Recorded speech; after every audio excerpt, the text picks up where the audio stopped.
Já, velkomin að Rauða borðinu á miðvikudagskvöldi að vori til, það bara komið sumar gos á Reykjanesi, en við ætlum ekki að fjalla það í kvöld. Við ætlum að vera með önnur mál á dagskrá. Hérna aftast í þættinum að þá kemur hann Björn Þorláks og tekur á móti Árna Finnsinni sem er formaður Náttúruverndarsamtaka Íslands. Þeir ætla að ræða þá stöðu sem að íslensk stjórnvöld er alltaf að lofa alls konar árangri í loftslagsmálum og hann næst ekki. Og þeir ætla svona að fara yfir stöðuna af hverju þetta er svona, hvað er til ráða og hvort þetta muni einhver leyti breytast. En áður en að kemur að því að þá ætlum við að fjalla Ísland í NATO, svona öryggisstefnu Íslands á viðsjárverðum tímum. Það er stríð í Evrópu og það er þjóðarmorð fyrir botni Miðjarðarhafsins. Kannski ólíkir öryggishagsmunir ýmissa ríkja, hvort þessu nálægt þessum átökum eða fjær, kannski eru ekki sömu öryggishagsmunir Íslands og Bandaríkjanna, hver veit. Við höfum svolítið rætt þetta fyrst og fremst við Hilmar Þór Hilmarsson sem er hingað komið, en nú ætla ég að fá hér aðra menn, áhuga menn öryggismál og heimspólitíkina. Viðar Þorsteinsson sem starfar hjá Eflingu, Tjörfi Sjött sem er doktorsnemi og Andrés Ingi Jónsson sem er þingmaður Pírata. Þeir koma hingað til þess að svona greina stöðu Íslands á þessum tímum og hvað margt hefur raunverulega breyst í heimsmyndinni eftir því sem að stríðið í Úkraínu þyngist og versnar og verður ólíklegra að Úkraína geti unnið það stríð. Ástandi fyrir botni Miðjarðarhafsins er líka að því að virðist óleysanleg deila, óleysanlegur hnútur, erfitt að sjá hvernig alþjóðastofnanir sem eru að reyna að stoppa þjóðarmorðið nái ákvörðun sínum eitthvað farveg, því að Bandaríkin standa á móti því. Allt þetta kannski setur öryggisstefnu Íslands í deglu og við höfum séð það er degla. Stjórnvöld eru að boða breyttar áherslur, stjórnvöld eru að senda vopn á vígvöllin, eru standa nokkuð þétt upp í bakið á Ísrael og Bandaríkjunum í Miðausturlöndum og þar undir götunum. Það er kannski ekki víst að þetta sé stefnubreytingi sem að Ísland þarf. Við sjáum til hvað kemur út úr samtali mínu við þá Viðar, Tjörfa og Andrés hér á eftir. En áður en að kemur að því að þá ætlum við að tala það sem að var mál dagsins áður en að gosi kom, en kannski verður áfram mál dagsins þrátt fyrir gosið, það eru forsetakosningarnar. Hingað kemur góður hópur af fólki, Hallgrímur Helgason, rithöfundur og skáld og málari, Oddný Eir Ævarsdóttir, rithöfundur, skáld og heimspekingur, Magnús Skeving, framkvæmdamaður, leikstjóri, barnabókahöfundur, leikari og Ester Bíbí Ásgeirsdóttir, tónlistarkona. Ég ætla að ræða við þau forsetakosningar, en kannski ekki síst svona umræðu elítuna, hlutverk elítunar í kosningabaráttunni og kannski í íslensku samfélagi, en líka fleiri hliðar af kosningabaráttunni fyrir forsetakosningarnar, baráttunum Bessastað eins og sagt er.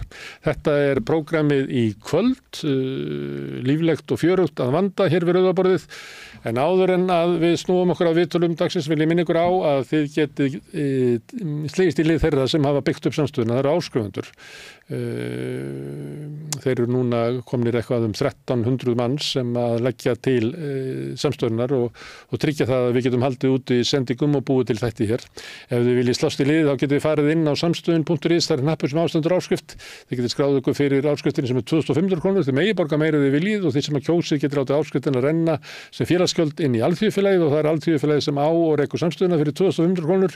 Getið þið fengið allt efni sem er búin til hérna, pluss það að eiga fjölmiðil í félagi með öðrum áskrifendum. Pælið í því, ef að þið hafi verið lengi að velta þessu fyrir ykkur, að slást í hópinn, endilega látið verða að því því að það hjálpar okkur til þess að móta stefnuna til framtíðar. Við erum að velta fyrir okkur hver næstu skref eiga að vera hér í uppbyggingu samstöðunar. En áður en að viðtöl kvöldsins koma að þá er hér örstuttar auglýsingar.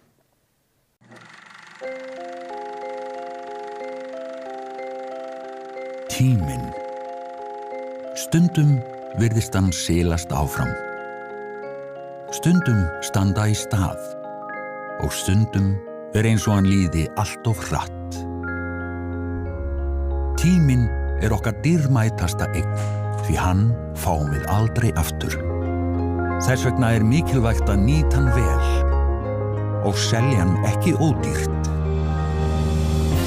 Við sættum okkur ekki við að tími sumra sé álitinn verðmætari en annarra og berjumst fyrir bættum kjörum. Fleiri augnablikum með fjölskyldu og vinum. Því augnablik eru lífsgæði. Lífsgæði sem við höfum barist fyrir í yfir 130 ár.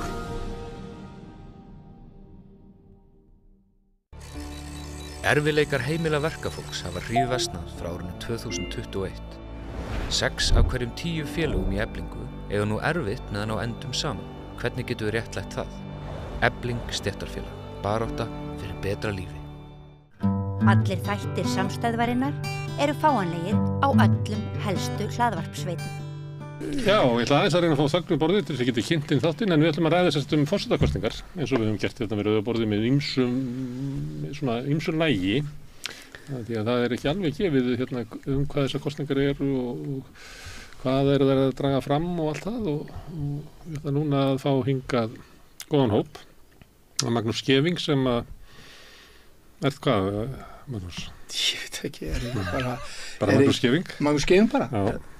Ekki nóg eða? Men þetta nú eitt annað orð í hug. Já. Hvað? Íþróttálfur. Já. Ég það ekki. Það það 12 ára síðan ég hætti því. Já. En ég var að fá þetta aftur hérna. Magnús bara, ég held ég bara Magnús. Magnús Skeving. Það ekki bara fínt. Árni Eir Ævarsdóttir, rithöfundur, heimspekingur, skáld. Ekki íþróttálfur. Ekki íþróttálfur. Ester Bíbí Ásgeirsdóttir, bassaleikari, tónlistarkona. Yes. Hallgrímur Helgason, málari og rithöfundur og skáld. Sko, það sem eitt sem hefur verið í þessari kosningabaráttu og með meiri þunga og sérstaklega í þessari viku svona umræða svona elítur. Og ég fór að velta fyrir mér í morgun, hvort að elítan, sem ég veit ekki alveg hvað er á Íslandi, hvort þú bara myndir lifa þetta af. Því að það sem ég er á Facebook, auðvitað þig. Já, ég er á Facebook, en ég fer aldrei inn á þetta. Já, það ekki að vera á Facebook. Ég fer aldrei inn á þetta. Fólk að senda mér skilabóð og kannski mörgum mánuði setna þá.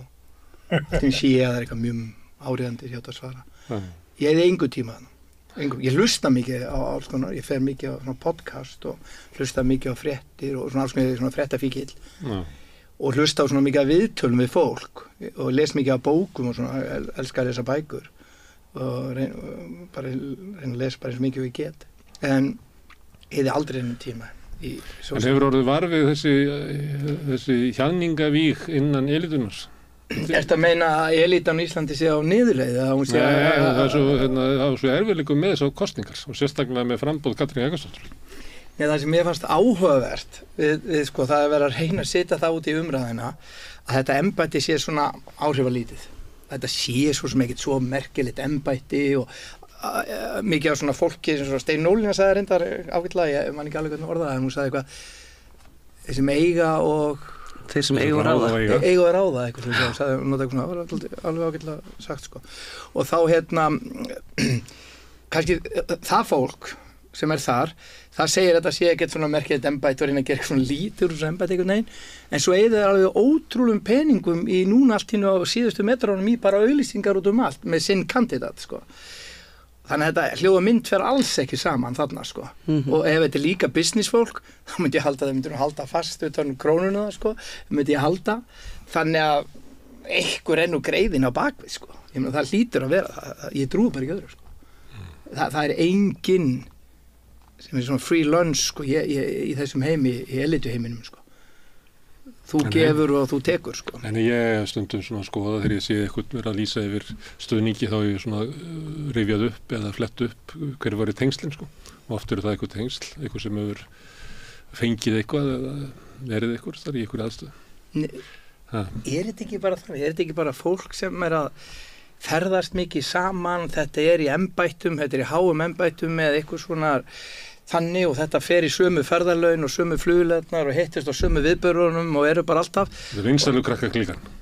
Er þetta ekki bara svoleiðis? Svo allt í litlu landi þá er eitthvað svona, viltu ekki hafa þennan með akkur hann í þessum hópi, hann passar ekkert alveg inn. Ég man eftir, ég fekk einu svona spurninguna, var ég nýbúin að vera í Þjóðleikhúsinu held ég með Latabæ sko.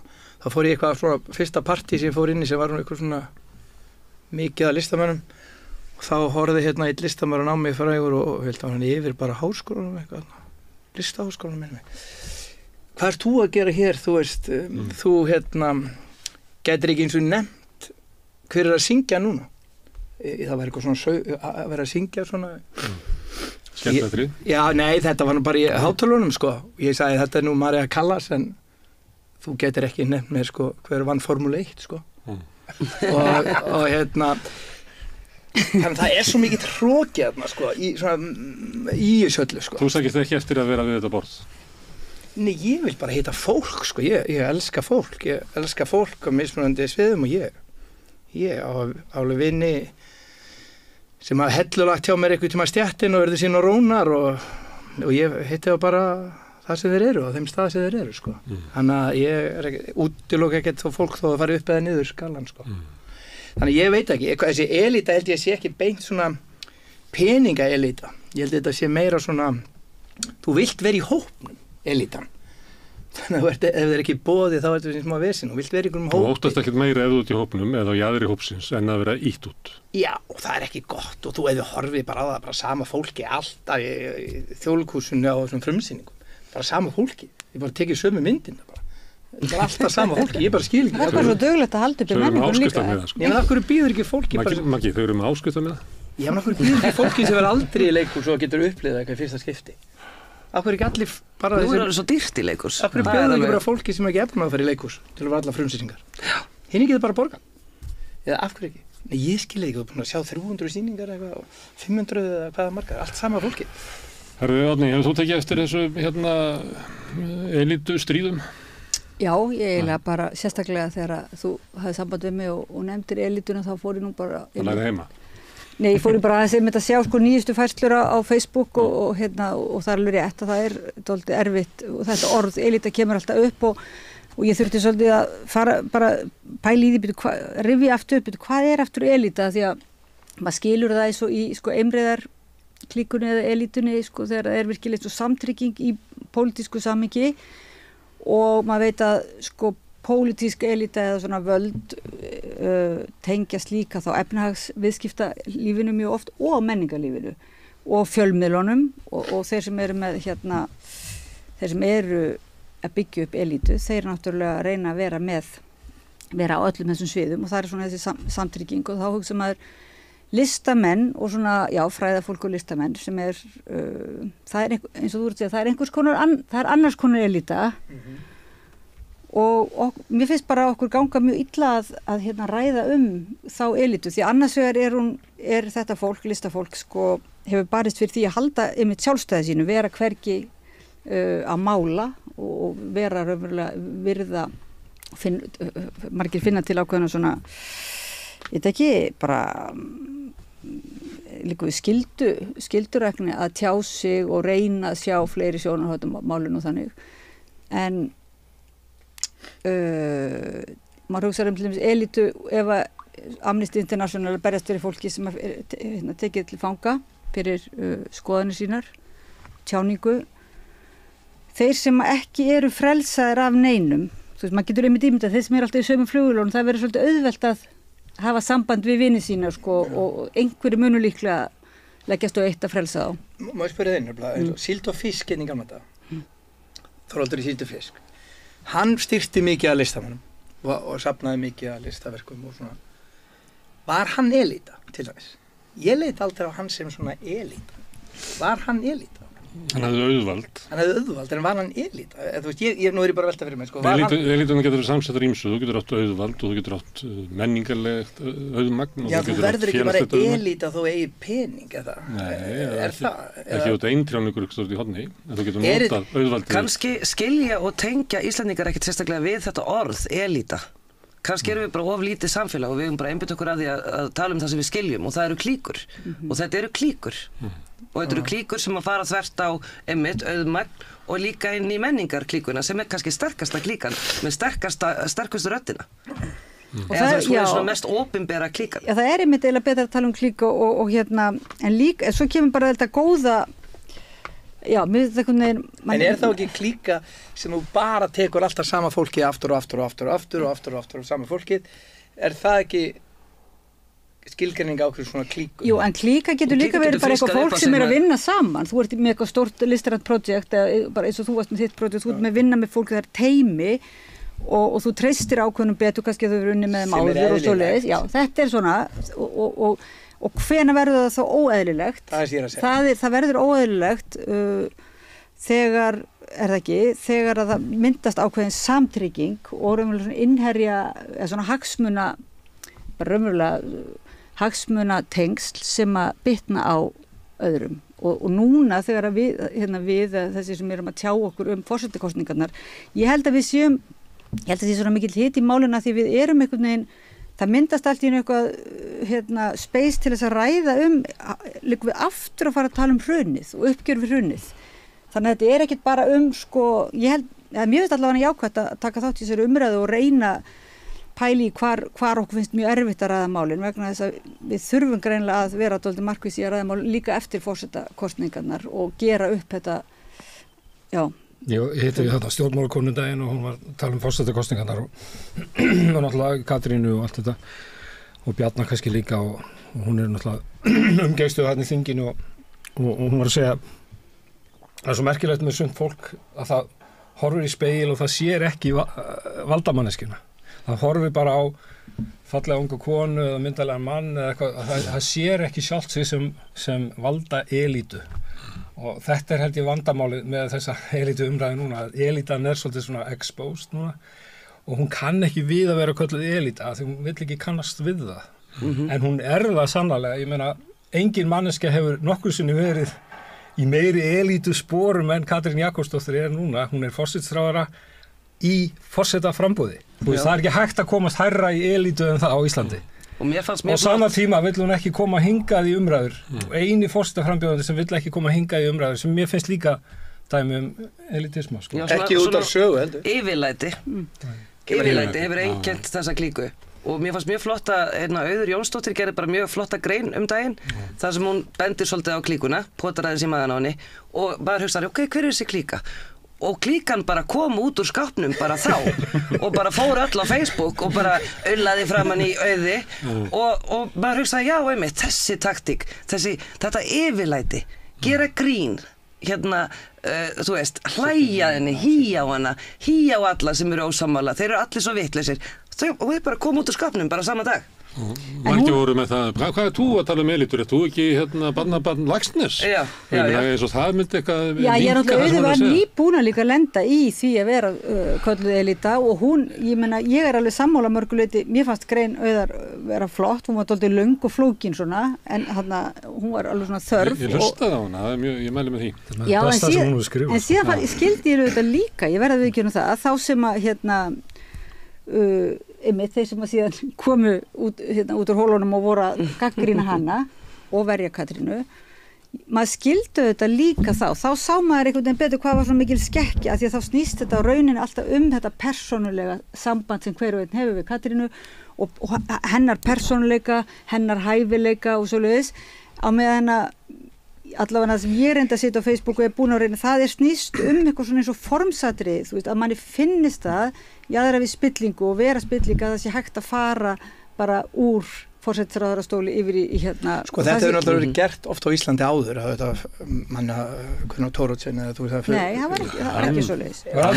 Aldrei verið gert. Fór hann ekki úr forseta? Nei, hann fór úr pólitík og gerði sendiherra til að þó sér sko, það var 3 ár sem liða á milli. Á milli, Það er líka tími hjá honum En það sem er Ólafur Ragnari. En það sem er áhugavert við þetta, mér langar aðeins að spyrja eitt hérna. Það er sko gefum okkur dæmi að þú ert búin að vera 20 ára í valdastöðu eins og Katrín, búin að vera þar og mikil umsvif, þú hefur mikið af völdum og þar eru margir sem fá mólana annarkvort að kynnast þér í vinnu og bara vinna með þér og þá kynnast þér konunni kannski og kannski finnst hún ágætismanneskja kannski og eitthvað slíkt og eða þá verður eitthvað samtrygging, það er annarkvort, það er eitthvað sem gerist, bara þú er búin að vinna lengi með valdinu í langan tíma. Svo koma aðri frambjóðnir sem eru kannski ekki endilega þar og hafa ekki þetta verið búin að eyða peningum annara í mjög langan tíma Svo við hitt fólkið sem erum bara hérna niðri, að við þekkjum kannski ekki þetta fólk frá þessu, við erum ekki að vinna með því alla daga og við erum bara að dæma verkið þeirra. Við dæmum bara verkið þeirra og hvað þeir hafa gert og hvað þeir segja. Mér finnst skrítið til dæmis, en kannski er það bara fáránlegt, en mér finnst skrítið að allt í nú breytir viðkomandi bara fatasmekk núna viku fyrir kosningum. Mér finnst það skrítið, mér finnst það einhvern veginn byrja, af hverju ertu ekki bara þú? Af hverju ertu ekki bara eins og þú hefur alltaf verið, skilur? Ef af hverju skiptir það einhverju máli en einhverju ímynd á loka metrónum, þá er það ekki alveg raunverulegt, sko, í mínum huga. Plús ef ég kíkir síðan á verkin, þá er það ekki leadership að yfirgefa skip þegar allt er komin í 4,5% og yfirgefa viniðina. Sem börðust fyrir því að koma þér í þetta forseta. Það er ekki leadership, sko. Forsetisráðherra embætti. Þú yfirgefur bara félaginn á ferð af vígvellinum, sko, og allar að hvað? Jú, líklega tapa í kosningunum, kemst ekki inn og aftur, þá ætla ég að fara í stærra embætti til að komast bara þarna, til að vera ennþá við völd. Þetta finnst mér vera svona valdasýki, sko, innan gæsalappa, sko. Og þannig að ég verður viðurkenna það, ef ég dæmi verkin, og mér finnst ennþá skrýtnar að sjá poppara alveg á fullu auglýsingum og á sama tíma að veiða lax og á sama tíma að gera ótímabil leyfi bara næstu út ævina, sko. Það er verið að setja það út úr ráðuneytinu. Mér finnst það besta lagið. Mér finnst þetta skrítið. Hljóð og mynd fer ekki saman. Besta lagið í þessari kosningabaráttu er Ásthor. Ég bara var að heyra þetta í dag. Frábært lag. Æðislegt lag, það er svo grípandi. Ásthor, þetta er útlendingar. Þú ert Ást, þú ert Þór, þú ert Magnússon. Þetta er útlendingar að syngja þetta. Þetta er svona fljúða, hvað var þetta? Svona gervigreind búið til í Kína. Örugglega. Alveg dásamlegt. Þetta er hljóma pínlítið svona nýdansk en að því þú ert að tala um Bubba og hann stuður Katrínu og bara hefur ykkur ástæðu fyrir því en það maður setur spurningamerki að hvernig getur hann sem er alltaf að tala um laxinn stutt Katrínu sem að lagði fram frumvarpi sem að eiginlega setur laxinn í hættu. Ég stríti honum á Instagram og setti svona í story þegar Kata Odds var sem brjáluðust í baráttinu fyrir gegn sjókvíaeldinu. Ertu gestið að ranga Kötu? Hann var nýbúinn að koma út úr skápnum þá með Kötu og mér finnst þetta mjög óskiljanlegt. Þannig að það er klárasöksun og saman með Villi Birgis sem vill endilega við hval en hann stuði samt Katrínu sem að VG stóð fyrir að vera ekki veituhvalur. Og þá er ég velta fyrir mig sko að þessi elíta, er það þannig að hún með eitthvað málefni, hún að berjast fyrir alls konar hlutum en þegar á reynir að þá tryggðin meira við vinsælukrakkana við borðið. Er málefni minna? Já, er það kannski bara núna á þessum vikum, er það afhjúpast sko veikleiki þessari elítu sem er eiginlega ekkert annað heldur en óttin á því að sko ekki fá sæti við borðið. Þannig allir vilja vera með. Ég held að það sé stór hvati í þessu, þú vilt vera í vinningsliðinu, þú vilt vera einhvern veginn með fallegu sæti krökkunum sem eru að fara að vinna þessar kosningar og fá boð á besta staði og það er einhvern veginn svoleiðis stemning. En mér finnst ég verða samt að segja, en mér finnst samt eitthvað skrítið. Við erum nú örugglega öll elíta sem sittum við borðið líka, út frá einhverju skilgreiningu. Ekki ég. Ekki ég.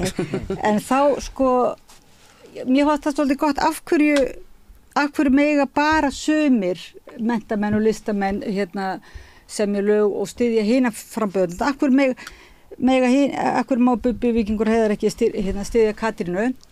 Ég er alveg sammála, þetta er alveg furðuleg klofningur, en ég bara hugsa, mér finnst þetta líka með ég segja að mér finnst þetta svo strax eins og Auður og fleiri séu að segja að þið megi ekki styðja, mér finnst þetta ekki spurningu, þetta meiga er alveg styðja og það er ekkert einhvern veginn eins og hverja aðra, en það er hins vegar einhvern veginn, manni finnst það bara furðulegt, kannski treysta þeir henni eins og hún skiptir kannski blússu, að hún geti líka skipt skoðun, þú veist kannski, ef maður virkilega reyna að skilja þá. Nei, ég held að Bubbi þekkir hann greinilega bara það vel, en finnst þú vera góð manneski eitthvað svoleiðis og bara treystir inn í hlutverki. Það er ekki þannig að hann gerir það, það sem mér finnst bara skrítið, það sem mér finnst furðulegt við þetta, að er það sko, ég myndi ekki taka undir alveg satt að við varum þessi elitu, ég er örugglega ekki elitu smiður, það er miklu betri smiðir sem eru elitu smiðir, það eru betri íþróttamenn og meiri elitu íþróttamenn en ég og það eru listamenn, ég hef gert leikrit og ég hef gert bækur og sjónvarpsþætti, það eru meiri elitu gæjar í þeim bransa sko. Þannig ég myndi ekki titla mig í þessa elitu sko. Ég myndi bara alveg taka það. Nei, það titla sinna enginn sem elitu. En aftur á móti myndi ég segja, ég held það sem ég skrítið því ég setja við Bubba, það ekki það að Bubbi hefur oft tekið sína sjálfstæða skoðanir og bara oft við haft rétt fyrir sér og er frábær náungi sko, og æðislegu listamaður þjóðarinnar sko. En mér finnst bara skrítið, ef ég er að berjast fyrir réttindu barna allan heim, þá get ég ekki hort á Gaza-dæmið. Það er verið að drepa bara sko, jafnmörg börn og 10 ára börn í Íslandi verið dáin sko. Nei, ég er alveg sammála og þá get ég ekki eftir komið og sagt ekki neitt. Það væri skrítið og ég myndi alltaf að fara að setja atkvæðið mitt á mannesku sem er hæst á skalanum og forsætisráðherra Ísland og segir ekki orð. Skipta svolítið máli, það er ekki skrítið að ég styrti það. Ég er sammála því. Þá mætti Bubbi Mortens alveg koma að segja, ég skrítið Maggi að þú ert allt í nú komin bara ekki að verja réttindi barna eða eitthvað slíkt. Jú, en við erum alltaf öll svolítið mikið í mótsögrum og svoleiðis. Ég bara segja, mér finnst ekki í sjálfu sér skrítið einhverju listamenn stiðji Katrínu út frá bara einlegum. Ég er að segja, mér finnst það í sjálf... Nei, bara þekki konuna. Já, mér finnst bara skrítið að umræðan farið síðan að snúast það. Hvað megum við ekki stiðja Katrínu? Snýst umræðan það? Já, en er það ekki ólík merking af því að Katrín er forsætisráðherra, kemur innan úr valdinu, svona hennar pólitíska arfleifð er það að... Hennar pólitíska arfleifð er til dæmis að sameina, ég man að ég skrifaði 2017 að hún var að sameina vísa í Hallgrím, en það var að samina 107 og 210. 107 er sko hinn betursetta millistétti sem á nóg að mennta og félagskapitali og er búin að sprengja upp verðið þarna á melónum, þar sem hún býr. Og svo 210 er náttúrulega Garðabærin sem er auðvaldið sem er smekklaust og hefur engan sans fyrir sko samfélaginu. Að sko þessi ríkisstjórn hefur saminað þessar tvær elitur.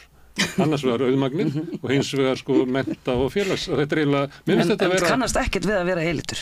Nei, það kannast ekki við það, en ég meina þú veist að þetta getið af sér bara eins og Kaffi Vest og eitthvað svona alls konar hluti. Það er það sem okkur sárnar í þessu, sko, mér finnst rosalega erfitt að horfa upp á það að forsætisráðherra fari í forsetaframboð. Mér finnst það bara einhver lína sem að þú átt ekki að fara yfir. Mér finnst það bara ósiðlegt og ég bara er gjössalega á móti því, ég vil ekki búa í landið þar sem að forsætisráðherra verður síðan kosinn forseti, það er bara næstu því bara einræði og að sjá síðan stjórnmálaelituna, peningaelituna og menningarelituna faðmast saman yfir því, það finnst mér svo erfitt. Hún er með sko gömlu kvótapenningana til að borga auglýsingarnar, hef ég heyrt, og það er ekkert smá fjármagn sem flæðir þar inn. Mér er sagt að Kristján Þór Júlíusson var að selja barmerki á fundunum í Hofi á Akureyri. En sko, þú veist, bara dagurinn á flettiskilti í dag kostar 450.000. Ein birting í sjónvarpi á langri auglýsingu er 250.000. Og þessi flettiborðar á netinu eitthvað svipað, sko. Þetta er bara 1 milljón á dag hjá þessum aðalkandidatum sem eru þessar 3 konur þarna. Það eru bara eins og formúlubílar sem eru fjármagnir af einhverjum stórfyrirtækjum, allar saman og menn, sko, tökum þetta þá er Katrín með gömlu peningana og Halla Tómas með hrunspenningana sem komuð aftur inn í landi. Þetta eru gömlu vinir okkar að í Baugi og fleiri sem eru að styrkjana og svo er Halla Hrund með nýsköpuna peningana, við getum gætla á nýju peningana, sko. Þannig að þetta eru þessar 3 brautir, peningabrautir sem eru að berjast. Baldur er svona, hann er bara ekki með þetta fjármagn, sko. Hann bara er að reiða sig á okkur 5.000 skalla. Hann er svona þetta er meiri grassrút hjá honum, sko. Hann er ekki með þessa bakhjálp. Auðvaldið er ekki að veðja á hann. Nei, og maður spyr sig, af hverju er fólk að kaupa sér forseta? Þess að þú varst að tala um? Auðvitað.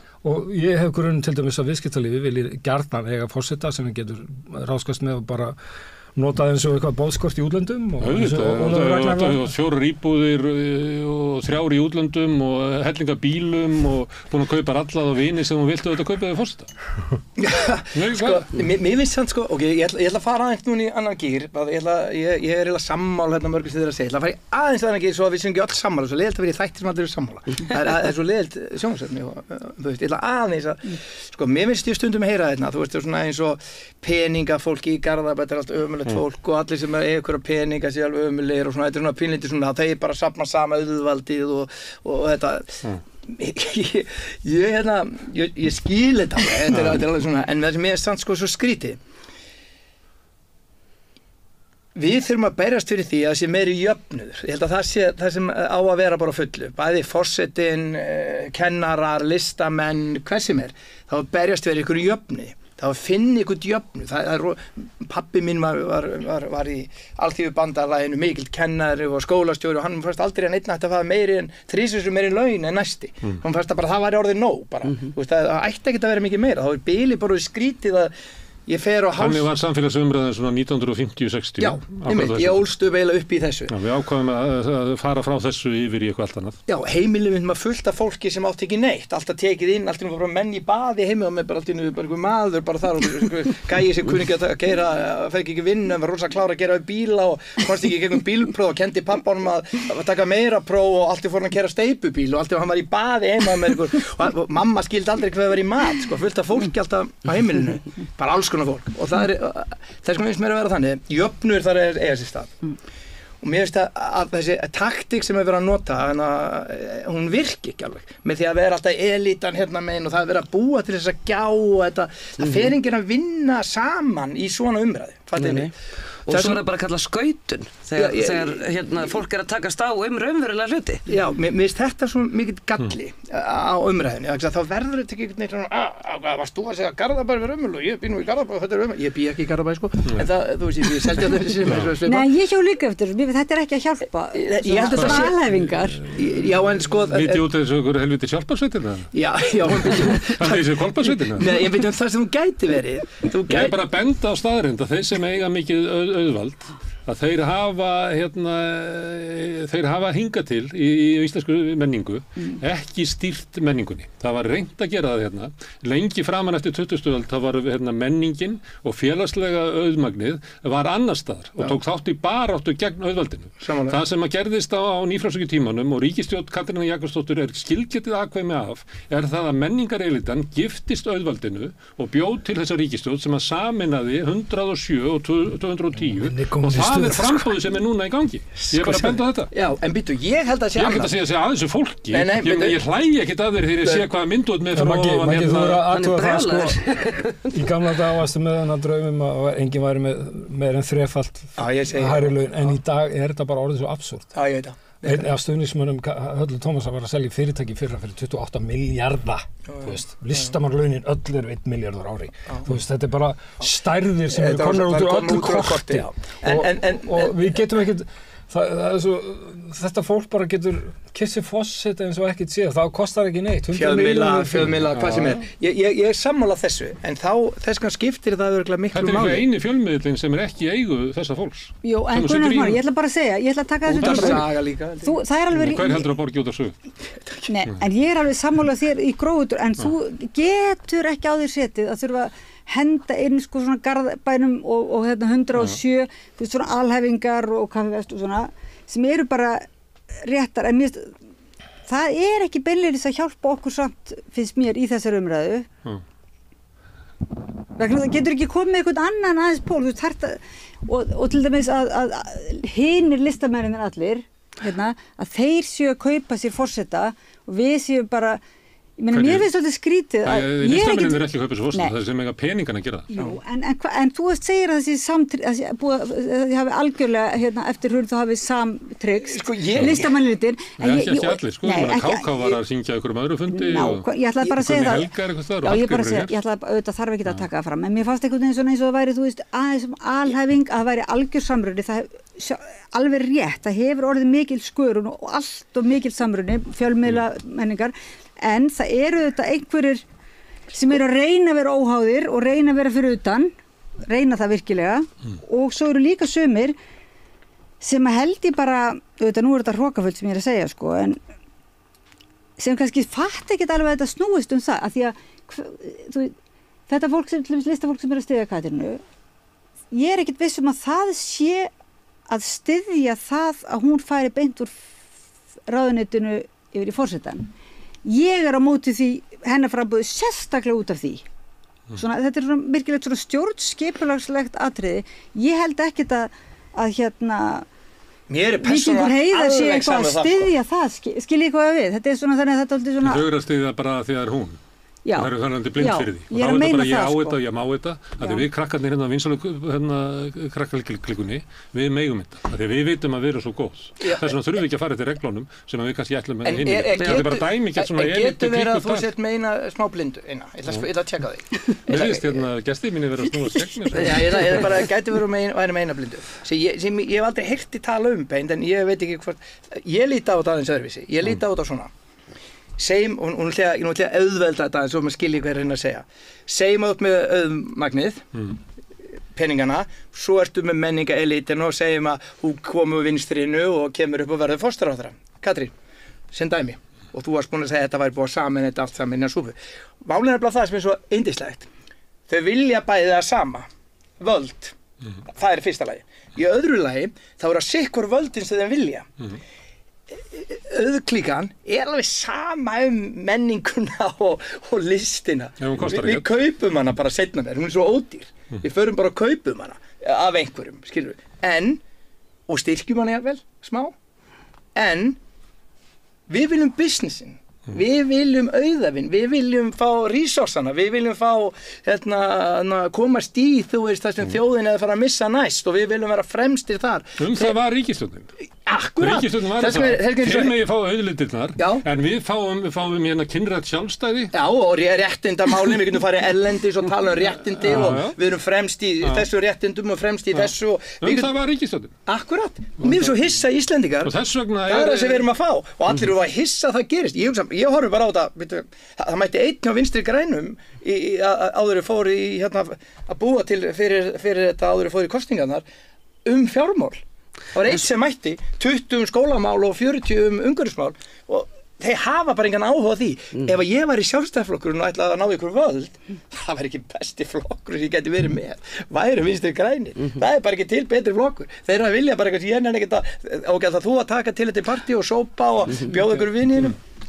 Stálu mér þess á umhverfisráðuneytinu og breyttu því Orkuráði. Já. Þannig að, einmitt, þeir gáfu eitthvað svona sem þeim var alveg samum tilbaka. En af hverju eru við hissa? Og rústuðu flokknum VG og Katrín er alveg sama, hún er bara eitthvað eiland, stekkur frá borði og býður sig fram og það einhver hafi eitthvað út á þetta setja, það segi eitthvað það, eða sé jafnvel bara að velta fyrir sér að kjósa hann ekki, er eitthvað konar ofbeldi og einelti sem að klíkan verður fyrir og það er náttúrulega bara ótækt. Það er náttúrulega hámark meðvirkni að vera vorkina valdinu, sko. Já. En mér finnst þetta samt líka svona mannlífsstúdía, því ég er náttúrulega rithöfundur og var að stúdera karaktera, hvernig bregðast við þessum aðstæðum. Ég var að horfa á pallborðið í gær, svona, hjá Heimildinni sem var nú hálfglataða við þessu leyti því að sumir frambjóðandi voru búin að smalinn í salinn og þeir fengu alltaf þetta var alveg bjánalegt, sko, þetta var eins og menntaskóla. En allavega þar kemur spurningin Palestínu sem er náttúrulega spurningin í dag og hvernig svarar því sem forsetaframbjóðandi. Mjög svona fróðlegt að sjá það.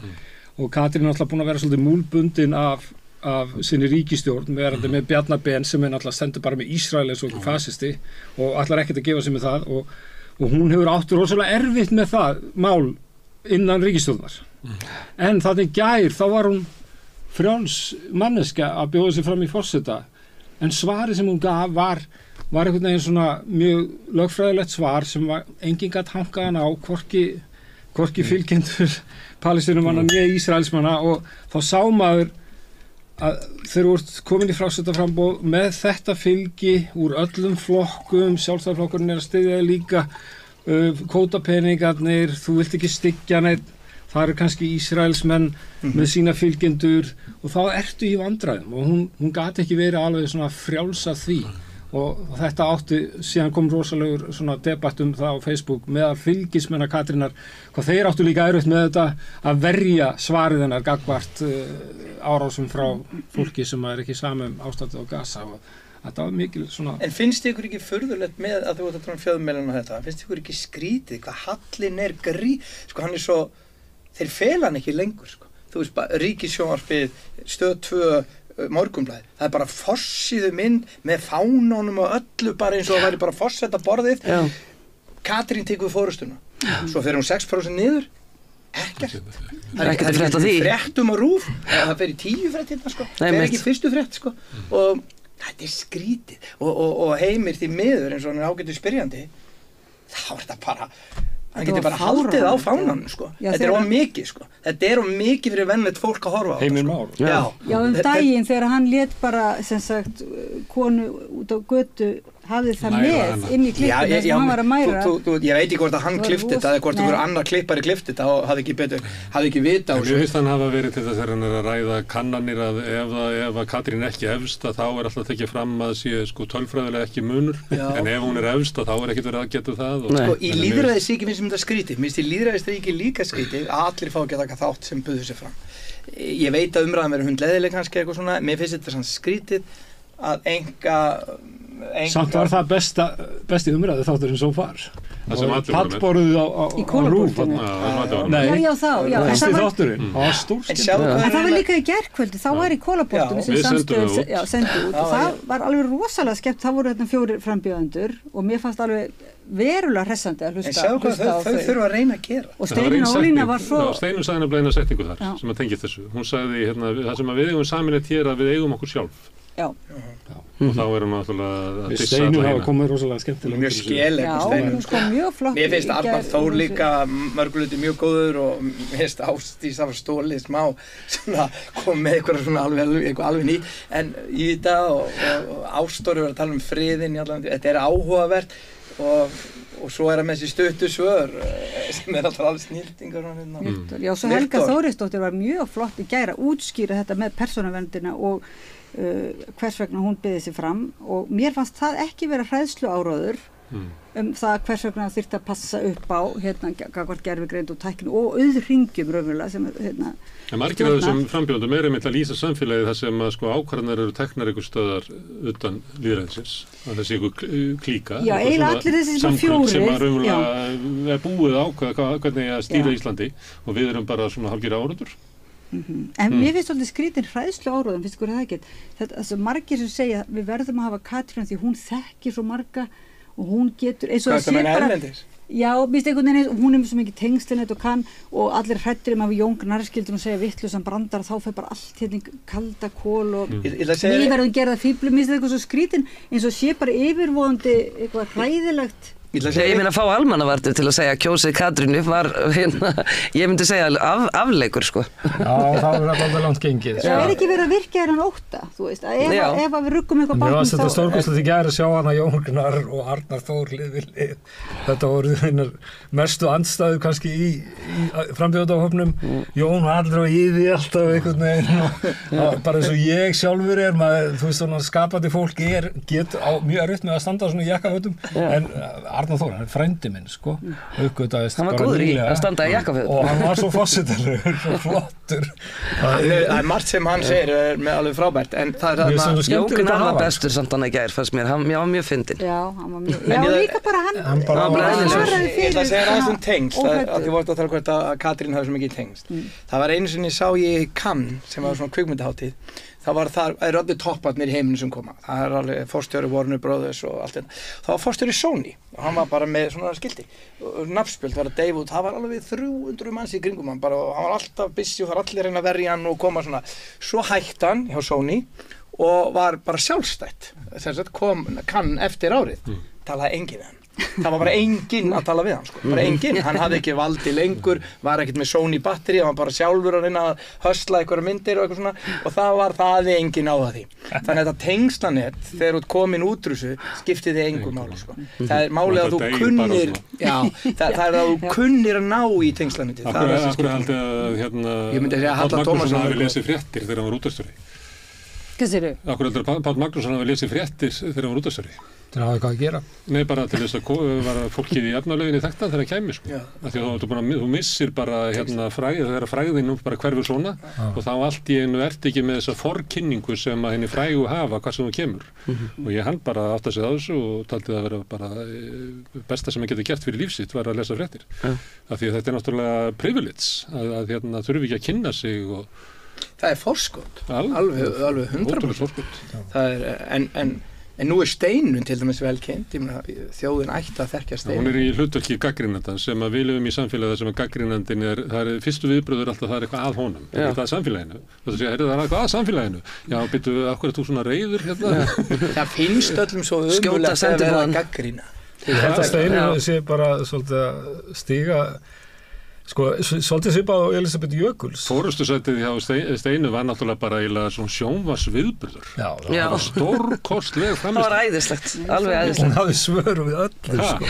Skoðanakannanir. Já, þið eru að taka mark á skoðanakannanir. Bjarni Ben forsætisráðherra, var hann ekki kosinn? Nei, hann var ekki kosinn sem forsætisráðherra. Unin á að horfa. Hún var bara eins og besti stjórnmálamaður. Hún var haldið áfram í stjórnmálum.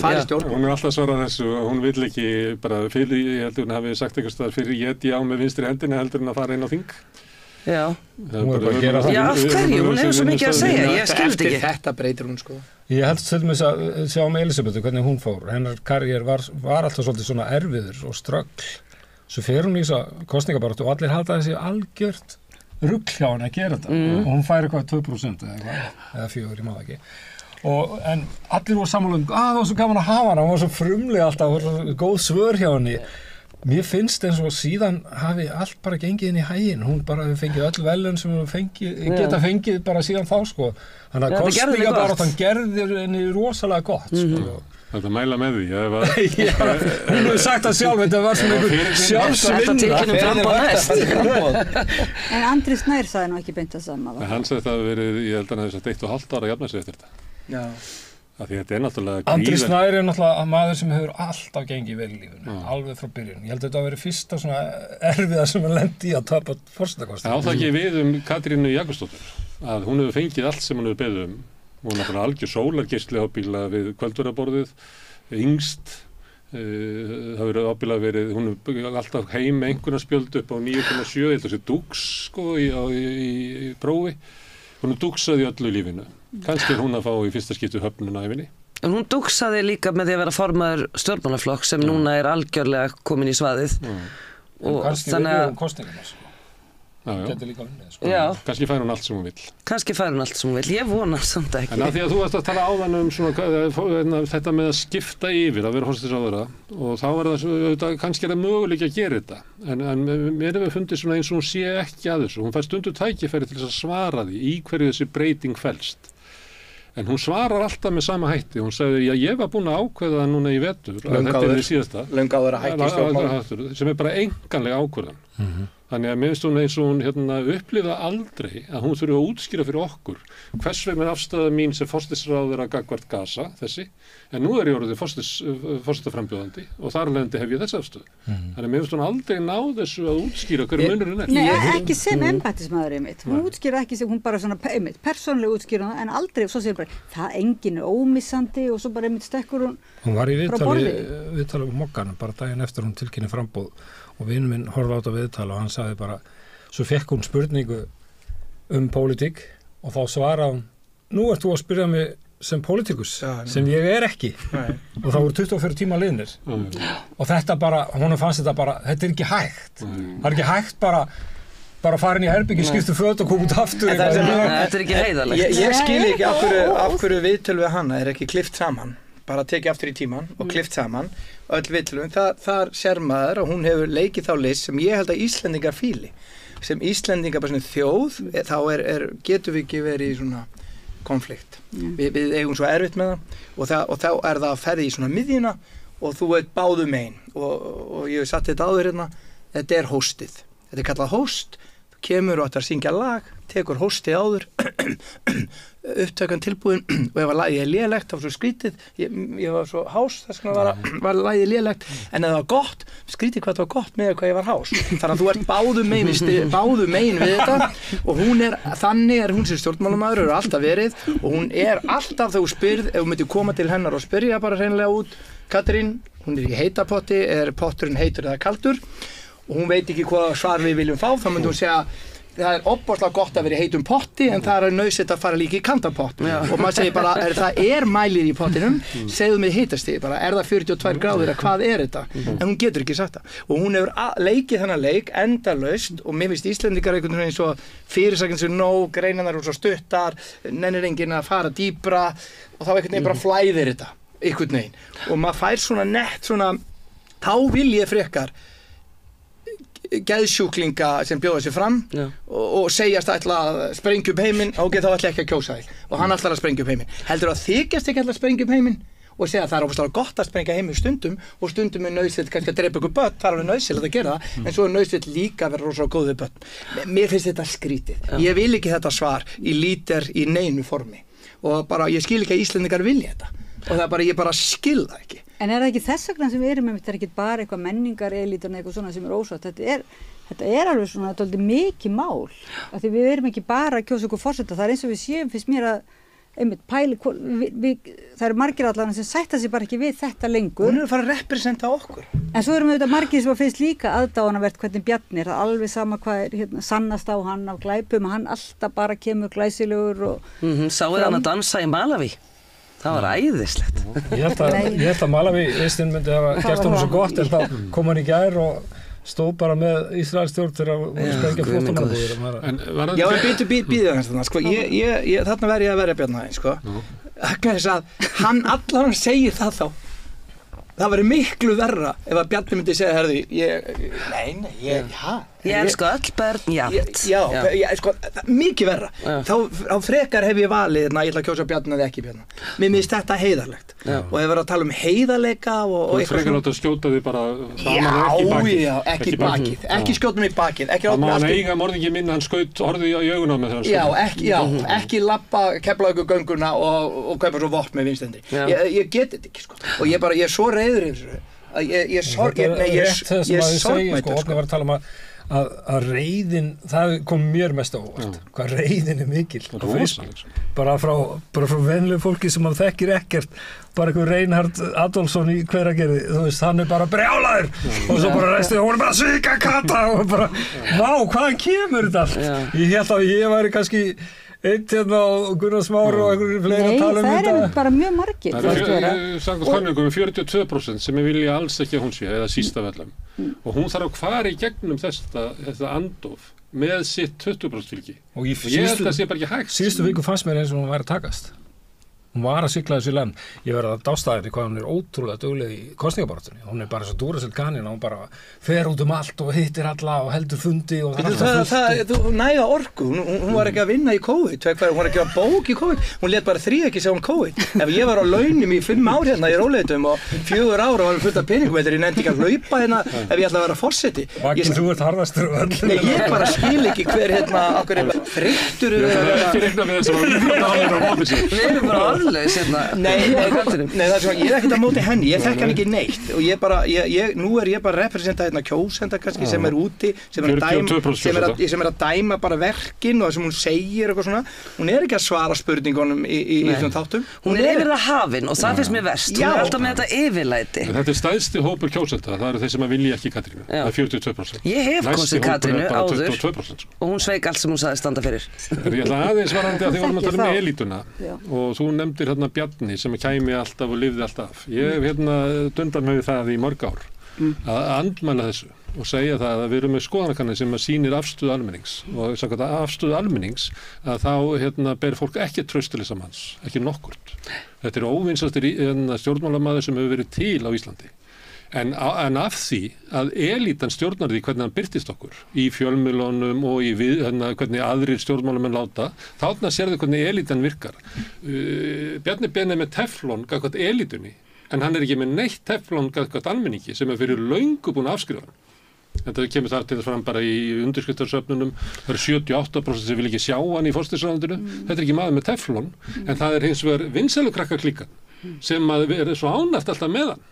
Og hún alltaf að koma með hann til okkar og segja það bara alveg sama hvað fundið upp á hana mann, hann bara hrekkur alltaf á hannum. En það er vegna þess að elítan horfir öðruvísi á sitt fólk heldur en hina.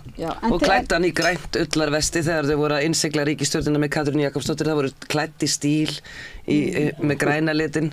En þú sem er að tala um að þú kost Katrínu og ert svona svikin og tala um að flokkurinn hafi verið svikin af henni.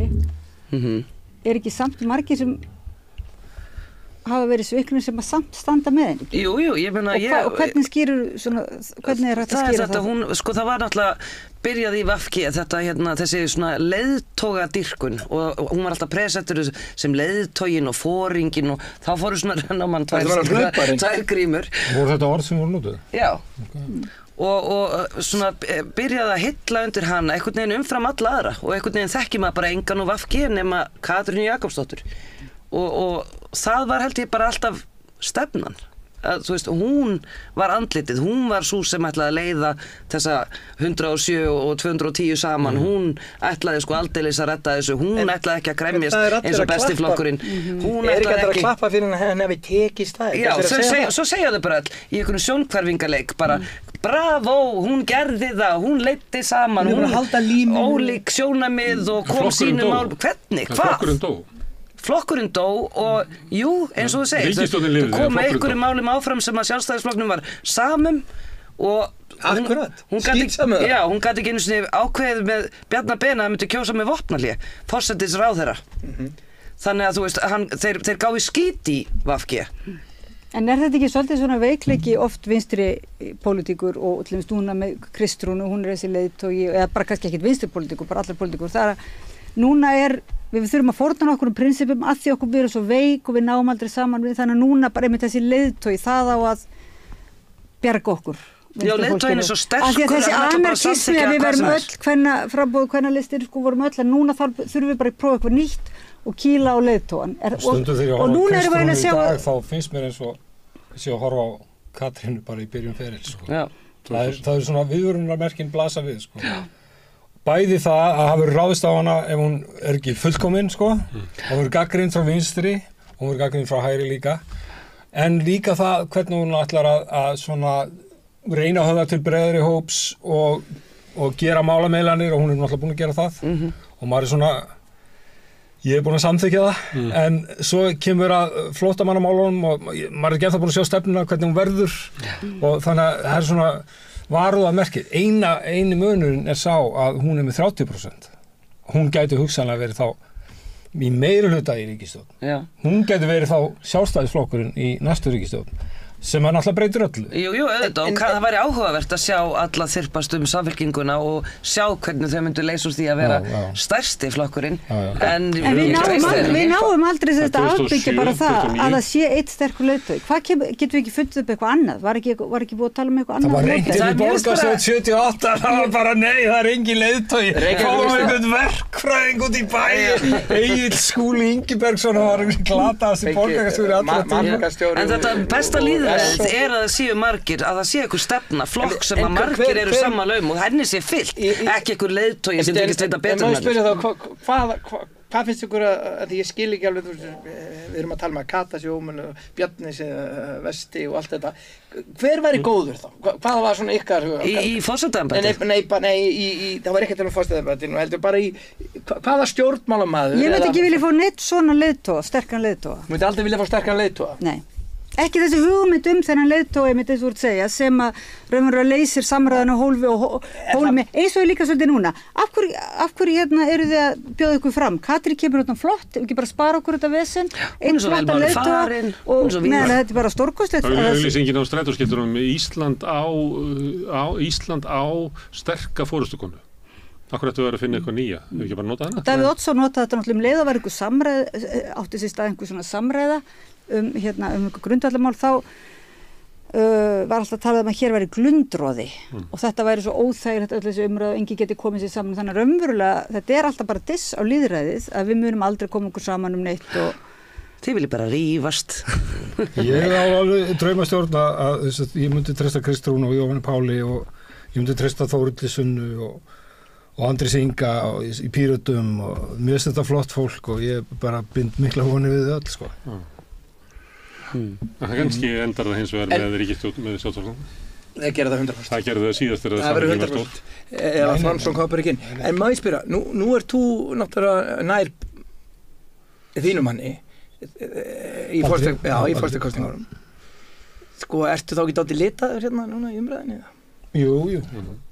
ég ætla að lýsa Baldur, sko. Já, þetta yfirlýstu. Já, og ég bara verið að taka þátt í þessu og bara verið að á kosningaskrifstofunni og bara skemmtilegt verkefni og maður sér samfélagið svona út frá... Gerði hann mistök að fara ómikið inn á gay-umræðuna?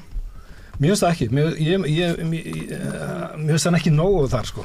Ef hann hefði bara alveg sleppt í, bara ekkert verið að tala um það, bara að Íslendingar bara samþykja, þetta ekkert vesinn. Mér finnst þetta að vera bara sterkast að hans mesta sérstaða og ég bara að kjósa mest út af því, sko. Það samt, maður tekur eftir því, kannski fyrir svona... Við erum að færa línu út, við erum að brjóta blað. Þú veist, Vigdís braut blað þegar hún var kosin og Baldur mun brjóta blað ef hann færa að vera kosin. Það var samkynhneigður forseti í... Það hefur aldrei verið þjóðkjörinn, það hefur bara verið þingkjörinn. Það hefur verið eitthvað í 2-3 löndum og þeir hafa verið þingkjörnir og það öðruvísi, sko. En ég sé það í kosningabaldrinu á Baldri að svona fyrir svona 5 dögum að þá var farið að leggja áherslu á að hann var í sérfræðingur í smáríkjum og öðru slíku. Svolítið svona eins og það verið mat á því að við glimtum að því að kynna með öðrum hætti líka. Nei, hann var kynntur þannig fyrst og svo fannst öllum það eitthvað boring, hann var svona fræðilegt en svo bara, hann fræðumar, akkur eitthvað að reyna að dylja það. Komum bara út með það líka og bara leiðum honum að vera hann alveg sjálfur. Þetta endalaust pælingar í þessu, hvað átt að gera. Ástæða fyrir ég að spyrja þessu, að því að ég var eins og á nýsköpunarráðstefnu heimsmeistaramóti í nýsköpun sem í Danmörku. Þar var ég dómari og þar var síðan, þetta var frumkvöðlar sem komu og kepptu allan heim.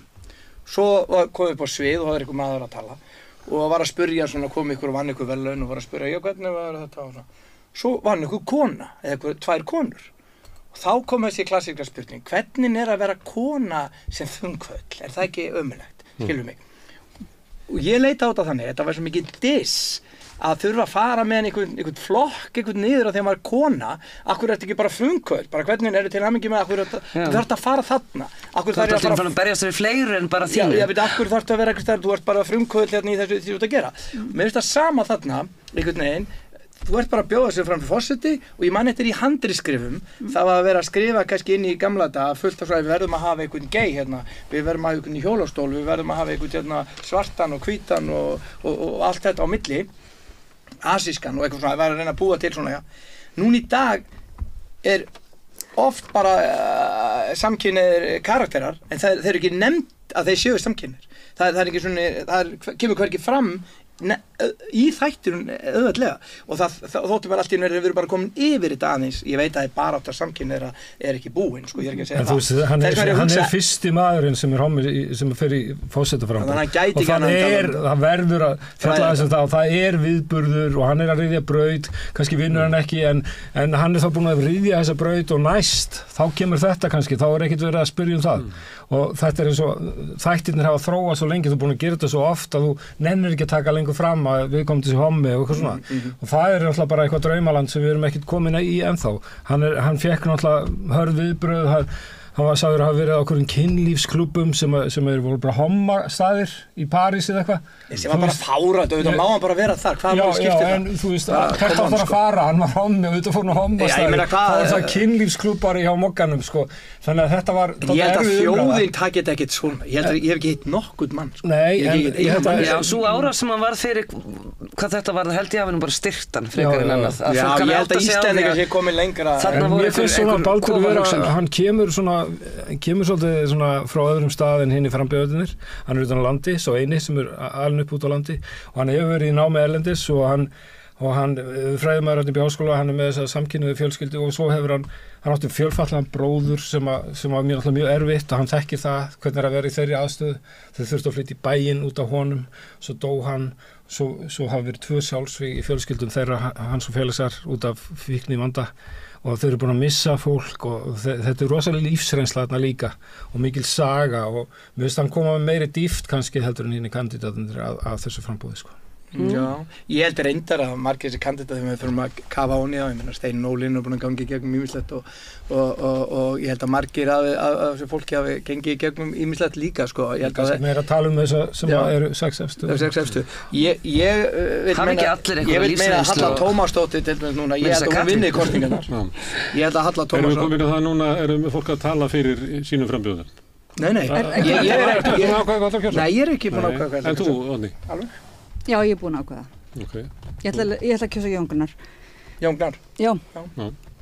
Og ég þurfti að skrifa svona pistil með mitt, rifja upp af hverju, að því mér finnst hann einmitt vera svona þessi sem að kannski er frjálsastur sko, og getur bæði með mjög mikla reynslu á mörgum sviðum og er frumlegur og listamaður sér svona sjónarhort sem að kannski ekki alveg liggja í augum uppi og svona hugrakkur og stendur með bara fólki, hann er einhvern veginn ekki svona með fordóma hvort sem fólk er hvað sem fólk er í upp eða niðri eða svo leiðis. Ég sá hérna viðtalað í sjónvarpinu mér finnst að vera komin á svona nýjan stað líka frá því þegar hann var í borgarstjóradæminu sko. Já, mér finnst hann, það er svo langt síðan hann var í síðustu viku, það kom mjög skýrt svona þar fram sko hvaða erindi hann er með sem mér fannst einhvern veginn hafi ekki almennilega komið fram í þessari kosningu. Og hvaða erindi er það? Þetta með það sem hann útskýrir þetta með leiðindin og skapandi hugsun og að þetta sé, þegar hann að tala um að þetta er allt bara pólitík og svona, hann eiginlega sér forsetaembættið svona bara með öðrum augum heldur hinnir og hann þarf kannski svona smá bara rými til þess að útskýra það. Já. Hvað bara þetta sé, er eitthvað svona fyndið? Já, hann er eiginlega, nei, svona frekar þetta sé á svona, ég segi ekki handlegum stað en svona, það sé hluti af samfélaginu sem er ekki bara hefð pólitísk og formulega samfélag. Þetta er meira, dýbra. Já, eins og við vonandi eigum við öll svoleiðis samfélag. Hann átti frábæra einræðið þarna í gær, hann sprakk bara miðjum fundi og flutti mikla einræðið gildi listarinnar og hvað listamenn eru mikilvægir í samfélaginu því að það var búið að vera svona nettis, ekki vera með einn trúðslæti og eitthvað svona, Arnar Þór var eitthvað svona að dissa þetta. Þetta er ekki djók, forsetaembættið er ekki djók og eitthvað svona. Og þá bara Jón misti sig og það var mjög fallegt sko. Já, svo er ég líka fegin að hann var líka afdráttarlaus í svörum gagnvart Palestínu og gagnvart svona alvöru. Ég fannst að hann ekki taka, hann sagði til dæmis að það hefur oft keypt vopn áður og sagði hann og hefur oft verið gert áður og svo. Já, þá var hann svolítið svona. Og mér fannst líka eitt og vinir mínir í kringum mig, allt fyrir fólk sem ég tala um að þegar mér finnst Jón frábær, ég kaus Jón til dæmis í Reykjavíkurborg. En þeir segja bara byrju, hann var það ekkert borgarstjóri. Hann var með borgarstjóri fyrir aftan sig, þannig að hver allar að vera þá forseti fyrir hann. Og þetta er það sem þeir eiga mjög erfitt með. Og hann gerði sama og ég segi með hóstið. Ef þetta var grínframboð, það mistókst, þetta var grín, ef það tókst, þetta er hóstið sko. Þessi kynslóð tekur hóstið sko. Og það er alltaf tekið hóstið á því. Og það er svo hallarist að það var skoðanir og svo hallarist að... Já, og þú getur verið báðu með, þetta er svo úlingur, ég er barn, en ég vil jólagjafir, þú varst bara djók. Ég er alveg sammála, hann var í einhverju umræðafundi, var hann svolítið svona og hann átti bara að fara all in eins og en svo í gær og fleiri. Mér finnst ekki hallarist að hafa skoðanir. Nei, en mér finnst líka bara, eins og bara svona fín lína hvernig þú ætlar að vera alveg að nota plattformi til eitthvað að dengja þínu skoðunum eða hvernig þú vilt bara ítreka þetta hlustunar. Það er hárfín lína, hvernig það einmitt verður bara svona einhver diplomat sem hefur einhver skoðanir. Ég held að Íslendingum þykja ennþá svolítið halló að vera með skoðanir. Já, það er svolítið þessari kynslu, að halda eitthvað svona svo að segja eða ekki. Ert þú búin að ákveða? Já. Þú þarft ekki að segja það, sko. Já, ég ætla að kjósa Höllu Hrund. Þetta er bara flott spútnik. Ég held að ég sé Halla Tómasdóttir kannski að lenda þar núna við þetta borð. Ef ég sé þetta þá er... Þá verður Gunnar Smára að taka köttu. Já, þá verður hann að taka köttu. Þetta er eiginlega, hvernig líst þér það? Eða Arnar Þór, eða þú getur ekki að... Steinun Ólínu. Steinun Ólínu, það er alltaf að segja að þú að skrifa þetta. Ég elskar Steinun Ólínu, ég vel að það komi það. Mikið heiður á því. Já, ég er heiður á því. Það er svona bigger than life, að mann er eignað alls konar hluti sem annað fólk gerir. Já, margt rétt. En það sem ég líti á, ef ég líti á þetta sem starf, ég líti á þetta sem starfsviðtal og þú ert að fara að þjóna og ég vil breyta öllum starfsmönnum ríkisins í að vera þjónar almennings, það bara heita það. Það er það sem þetta á að heita sko. Að þú ert ekki ríkisstarfsmaður, þú ert bara þjónandi fórusta. Já, Jón Gunnar talaði nú alltaf um það. Og mér finnst að það ætti að vera og þá finnst mér ef þetta er starf þá myndi ég halda að Halla Hrund gæti leikandi gert þetta. Ég held hún sé bara ung, hún er ekki búin að æfa hana eins í hlutverki finnst mér. Já, ég held hún minni slípast bara þegar hún slípast en mér finnst hún bara of einhvern veginn ekki alveg heldur út, þá finnst mér Halla Tómasson geti gert þetta og Baldur. En Halla Tómasdóttir er þetta mikið í kapitalismu í þetta til að gera hlutverkið sem eiga séns. Þú samþykktir val þeirra beggja en ekki Oddnýjar. sem var búin að vera lengi að komast þessari niðurstöðu. Já, ég held hún sé frábær manneskja og allt svona, mér finnst hún bara Oddný, nei hennar. Nei, já, Hallar Hrund, sko, mér finnst hún alveg Ég var að horfa á þess að góð manneskja og allt það, hún geti leikandi gert þetta og allt þetta fólk geti gert þetta. Mér finnst hún vera ná tökum á þess að hann gær, sko. Það var mjög flott allavega hvernig hún svaraði með orkumálin. Hún orðin skýrari. Já, viðurkenndi að hafa beitt fyrir sig frösum áður og væri svona meira að reyna að koma að borðinu eins og hún er og ég skil líka það sé erfitt og það er eitthvað sem maður þarf að æfa og svo ertu náttúrulega líka í framboði og þú vilt kannski þú ert að bjóða þig fram í forsetaembætti, þetta er ekki, þú ert ekki endilega að bjóða þig fram í að vera í eldlíninu og í einhverjum átökum alla skapaða hluti, þannig að þú veist, það er ekki embættið, þannig að kannski er segjum þetta sé kappleikur og þá er þetta svona eins og þegar maður horfir á heimsmeistaramótið í fótbolta þá sér maður svona sumliðar að styrkjast allt mótið Það er Halla Tómas Er það Halla Tómas sem er að styrkjast í kemur? Það er alveg Nei Er hún frá Argentína? Já, mér finnst þetta Baldur standa í stað einhvern veginn, hann næri ekki að hreyfast hann er svo vatn sem fyrir hvorki ánfærin í afturbak hann er svona aðeins einhvern veginn hann er fast fylgi og það er já, en það er kannski bara búið að ná í það á Facebook, búm, og þeir eru komið hann er þýskar landsliðið já, hann er svona, þú veist, hann ekki alveg það funkar aldrei of mikið og Jón Gnarr, þú veist, er einhvern veginn, kannski er að gæta hann komið eitthvað það er Nígería, maður vonar alltaf að núna verður mót Nígería já, en ég myndi segja það sem versta sem geti gerst fyrir mig persónulega, því ég vil ekki bara segja það komi fram, ég vil helst ekki köttu sem forseta og það er alveg ljóst eða ekki og þess vegna er það þannig að það gæti lent í því að það verður þrír hérna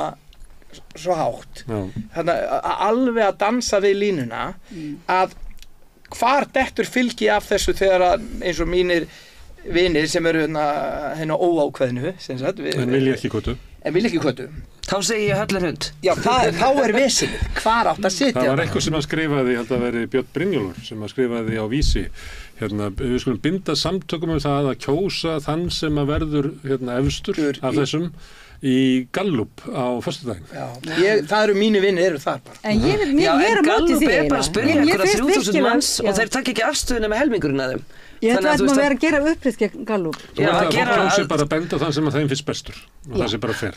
Já, ég myndi svo sem geta bara benda á ýmsa góða, mér finnst mjög margir góðir og Eins margir frábærir já, eiginlega mjög margir frábærir í þessum hópi og líka þeir sem fá bara 0,1 eins og þessi Helga Þórisdóttir, mér finnst hún alltaf koma, mér finnst áhugavert að hlusta á hana í spjallinu við þig líka og svoleiðis að ég en þannig að það má segja ég sé aðeins komin í þetta að vera ég tel Jón Gnarr vera svona með þeim efstu hvað er þetta, 4 sem eru en áskiluðu rétt til þess að skipta skoðun fram að nei, en ég ætla ekki ég hugsaði mér, ég ætla samt að það er eitthvað skrítið að ætla að fara þótt ég get alveg hugsað mér að kjósa kannski hina, ekki Katrínu að þá ætla ég samt að ég er búin að ákveða með Jón, þá ætla ég bara að halda mig við það núna út vikuna það skilur samt alveg fólk sem ætlar að kjósa strategísk Við höfum góða valkosti þarna beint upp við köttu þannig að ég segi bara við verðum að stökkva á þessa valkosti beint upp við köttu ég meina ég elska Steinun og Ólínu mér finnst Ástþór með flott lag Mér finnst Steinun eiginlega hafa talandi um svona fótboltalið að því að þegar hún byrjar þá er svona erindið kannski ekki alveg skýrt en mér finnst að alveg hafa orðið hún tók Kamerún En mér finnst alltaf gaman að horfa á fólk og gaman að sem eiga að vera ykkur svona þjónustuhlutverki er fólk sem fer út til fólksins en ekki búin að vera í starfi sem fólk kemur til þín og það sýti smá það er algjör munur á slíku fólki þannig að til dæmis maður sem situr kannski upp í háskóla og allir koma til hans bara og svo fara þar út bara svona flæði bara Nei, hann er nú kennari ég veit að ég hef bara alveg stuð fyrir kennara á allt mitt líf en það er bara kennari í kringum mig en svo ertu með fólk sem vinnur kannski á ríkisstofnun og þessi ég vil eiginlega þess með kannski hann Jón Hann er svona mesti anarkistur, sko. Hann er mesti sem við þurft að fara út, Þú sko. myndir helst vilja bókasölumann sem að hringir á bjöllunni. Já, Herbert Guðmundsson. Herbert Guðmundsson, þú veist. En hann myndi segja, can walk away. Og það væri gott fyrir Vinstri græn. En Halla Tómasdóttir, hún er örugglega með sinn kontor og þótt að hún tali svona og tala þjóðfundin og allt svoleiðis og bara flott orðræða. Halla Tómasdóttir, þín kona. Ég er að segja það. En þá er hún samt svolítið svona, hún er alveg á sínum kontor og hún er bara fjárfestir. Já, hún er búin að búa ellendis, hún er búin að vera hérna á Íslandi, hún er búin að vera út allt og hún er búin að vera í nýsköpunarsamfélaginu og mér finnst hún búin að vera á fullt á þessum stöðum. Hvaða fjármagn er á baki henni? Ég hef ekki hugmynd það. Ekki hugmynd. Ég bara veit ekki. Ég held að það hlýtur að vera ég meina hún gerði að við í hvenna var það ekki einhver banka. En svo eru kosið á laugardaginn. Og hvernig verður þetta? Því að það eru mikil illindi í þessu og maður er að horfa á fólk svona sem maður veit alveg að þekkist og þykir vænt hvort annað að rífast bara ansi svona hvast. Já, það er bara vinslit og svo náttúrulega eins og Bubbi Mortens fekk þannig bara líflátshótun og... Já, hann sagðist aldrei lent í öðru eins. Þetta er þetta Mín er alltaf alltaf boðum helgina og það var svona umræðinu hvenær eigum að hafa.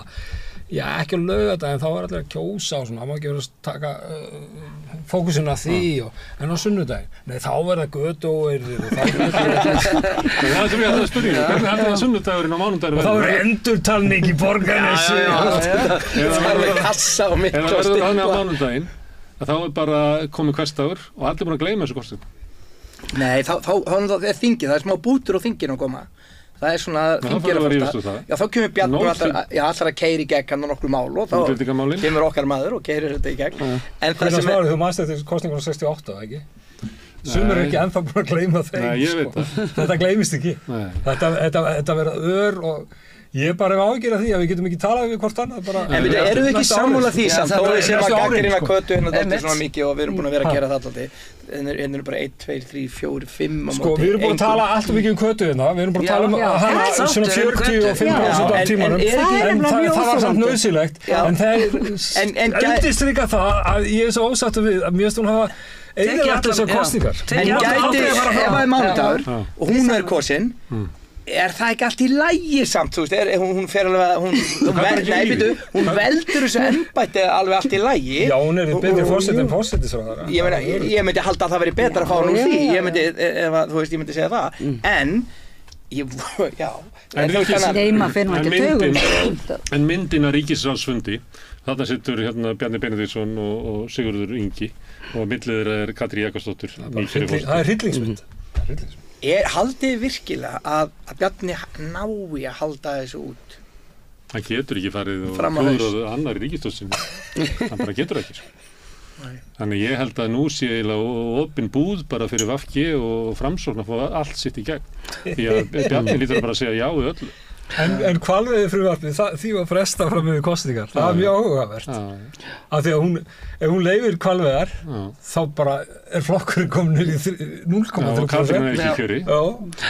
En ef hún bannar þær, þá er allt brjálað. Þannig að þetta eru tvær mjög óþægilega. Öllum málum frestað. En er þetta ekki það líka svolítið, er þetta ekki það svolítið til mark sem þetta er ekki bara út af Katrín og út af þessum? Það er eitthvað svona ólga í umræðinu.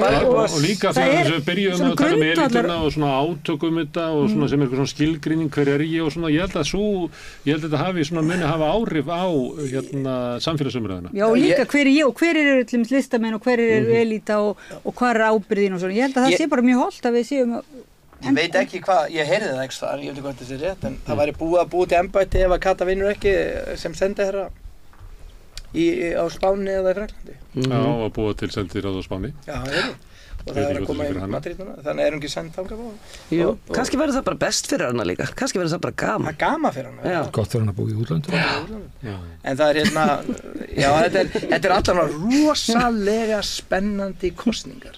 Er ekki saman að því? Jú, er bara eitt atkvæði, svo ég hafi þetta alveg reynu, er bara eitt atkvæði nóg til að vera munur? Já. Bara eitt. Það er einskott að Borgarnes telji núna, maður er rétt. Ég finnst það svolítið munið þetta Eurovision þegar að vera að telja stigin. Og það eru fyrst dómnefndastigin sem koma og það kemur eitthvað svona röð fyrst áðan og Úkraína og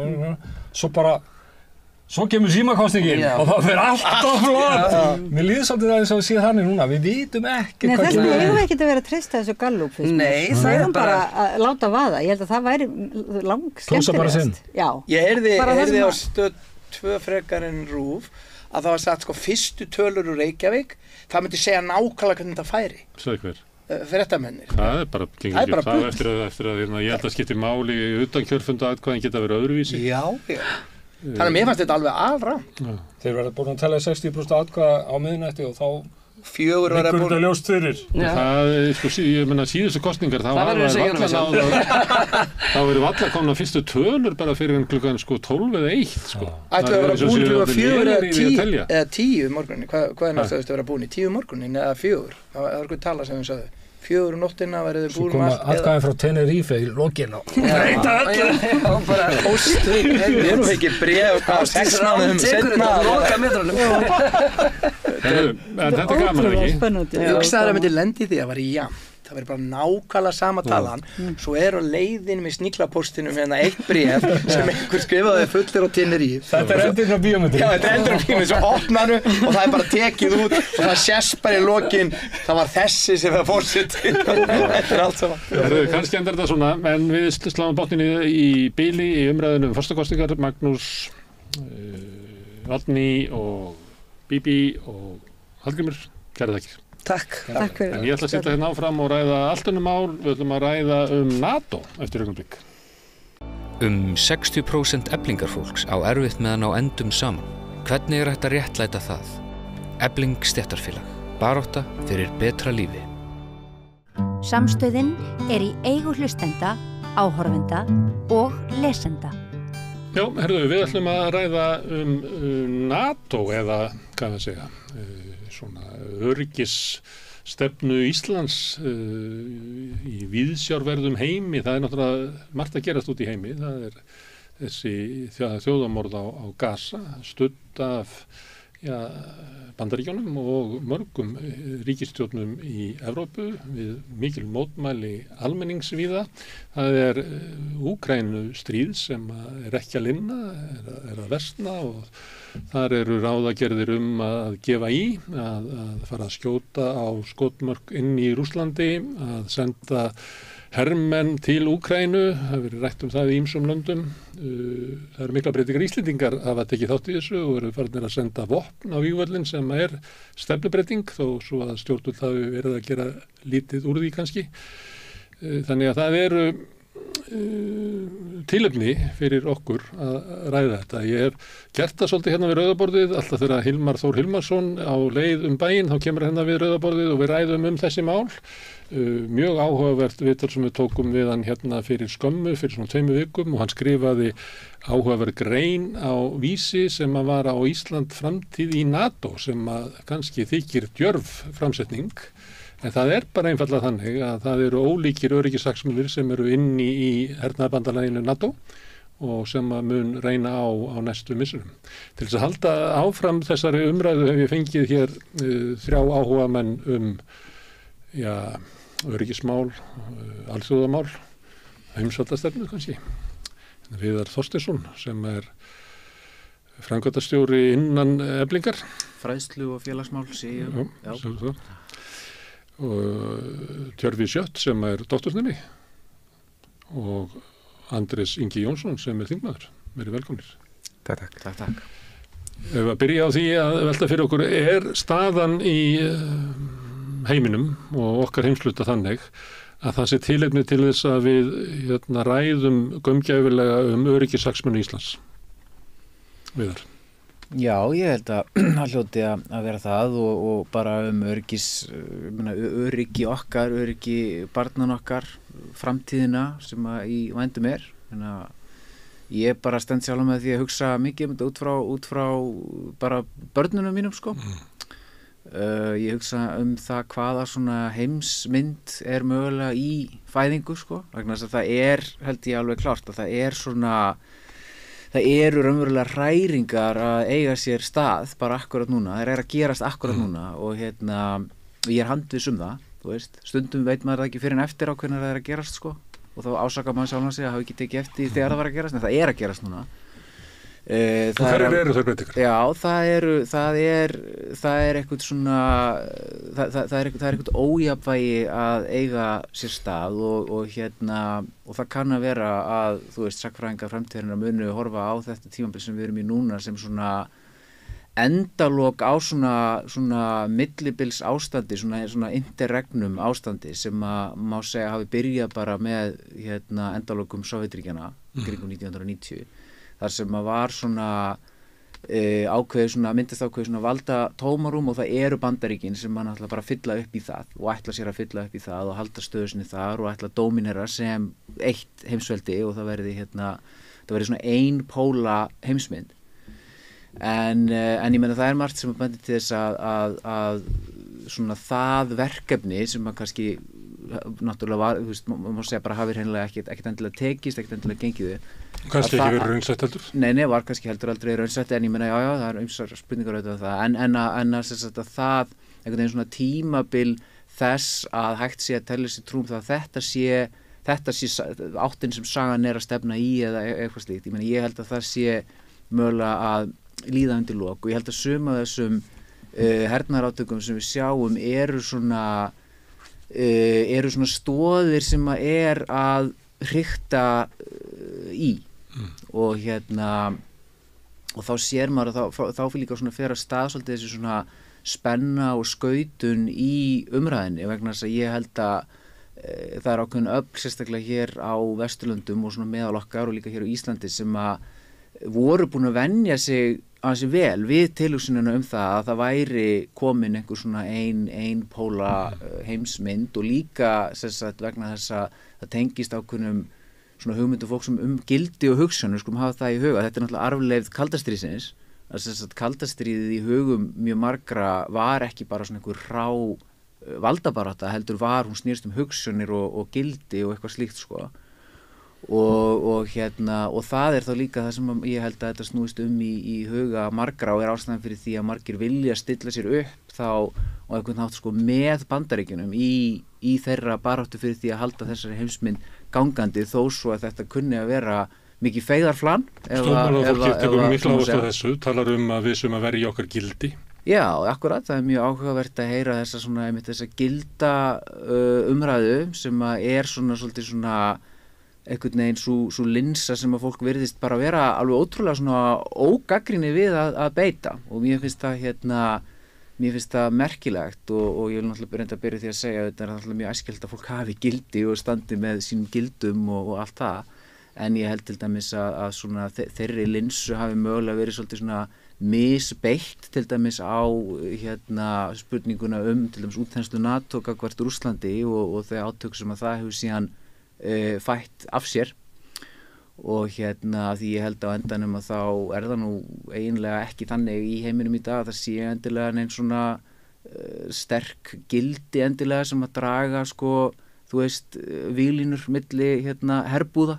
Ég held að við sjáum það nú kannski svona að ýmsu leyti, ég getum talað meira það, en allavega mín tilfinning svo já að það séu svona miklar það séu svona hræringar og þú veist, titringur í heims myndinni, þessari svona undirliggjandi svona þessu kerfi, og þess að kerfið í alþjóðamálum alltaf kerfi, alltaf verið kerfisbundið, og ég óttast það að til dæmis leiðtogar og stjórnmálaöfl muni freistast til þess að leysa úr spennu og ágreiningi með hernaði, oftar heldur en örar og oftar heldur en kannski raunverulega þörf, og ég óttast afleiðingar þess, ég óttast stríð, ég óttast óttast að það sé ekki nægilega gagnrýnin afstaða til stríðs sem bara, þú veist, lausnar, og ég hef ágjör af diplomasíu, ég hef ágjör af því að hún sé að sko svona gleymast sem